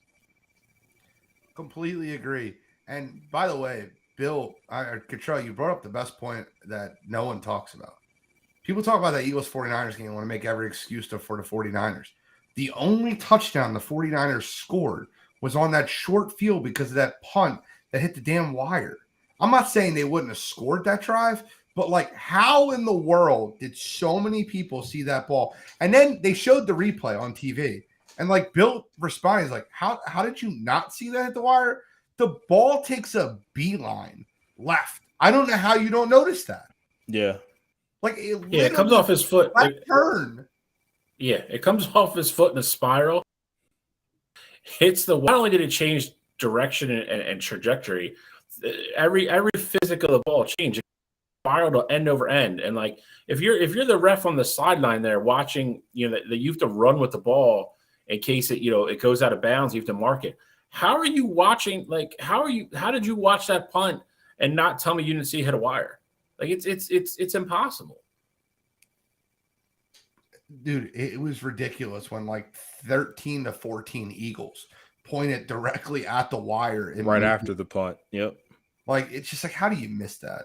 That might have been the worst call of the game. People are talking about and by the way, for all the 49ers fans talking about the Devontae Smith, it wasn't a catch. You guys have the option to throw the challenge flag. You've seen Devontae Smith doing this. You know that they're trying to rush the play to the line of scrimmage. You can't expect the officials to see that ball landed underneath him. They can't do that. That's not like that's almost impossible. It landed at a ridiculous angle and fell out to his right side when the official's over his left shoulder. Nobody, announcers, that anybody that was watching the game on the field did not think that was not a catch. Even the cornerback that was near the play didn't say, oh, that wasn't a catch. It hit the ground. So no one was calling for the challenge. Most fans didn't even know until they came back from the commercial break and said, well, maybe that wasn't a catch. We have video evidence. I seen it right away. I didn't see they missed the catch, but when a receiver's doing that and speeds them to the line of scrimmage to get the next play off really fast, you have to know something's up. I agree with you 100%. You know, Shanahan has to throw the challenge flag there. But again, my issue is the discrepancy, because we saw a very similar thing happen in the Chiefs game where Kadarius Toney made a catch. They called it a catch on the field. Chiefs get up to the line, and the sky official comes in and it calls it down and is like, hey, that wasn't a catch, you know, back them up. And if you're going to do that, that's fine. You know, you have the ability to throw the challenge flag. And I believe Zach Taylor actually tried to challenge it anyway, but then they gave him his challenge back because they said, you know, our sky official, they called it down already. It didn't matter.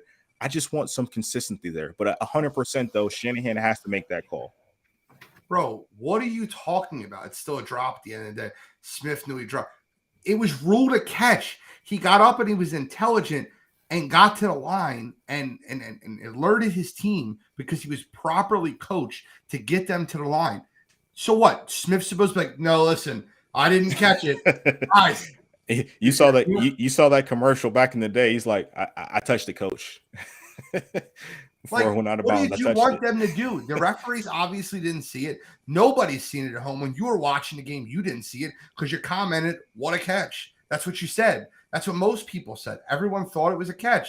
Devontae Smith knew it wasn't. He rushed to the line, got the playoff. Like, shut up. You sound stupid. Not you, Jordan, but anybody at home like saying, oh, the Eagles only won the game because of the catch. Just dumb. Sorry, guys. I'm just really bitter at the fact that the Eagles don't get the respect that they deserve in this playoffs. And I think that in 2 weeks, and I'll give you a little preview, I think in a week and a half, you're going to find out how good this Philadelphia Eagles team when they run the ball down the throat of the Kansas City Chiefs. Just book it. We'll talk about that later, though. Any final comments for episode 121, gentlemen? I do have one. I know we didn't talk about it on the show, but I just wanted to just go over it here real quick. WNBA Day was today. We heard a lot about free agent signings. Breonna Stewart is going from Seattle to New York. And, you know, the other big signing that happened this offseason, Candace Parker signed a deal to go to the Las Vegas Aces. So I think you can all but basically book it. It's going to be a Vegas versus New York WNBA finals. And this Aces team, Gene, I know we talked about it a few years ago when the Suns had Skylar and Diana Taurasi and Griner and all those women. I think this Vegas Aces team might be the best starting lineup I've ever seen put on the court in WNBA. So I think it'll be fun to see that matchup. You obviously Sabrina is still in New York that Breonna's going to team up with, but just some quick WNBA news I wanted to go over. Yeah, isn't it funny how Ace went to the Aces? That's actually like great marketing for WNBA. Yeah. All right. Any final comments, Bill? Nada. All right. Well, with that, it's episode 121, Wire to Wire Sports Podcast. We are signing out.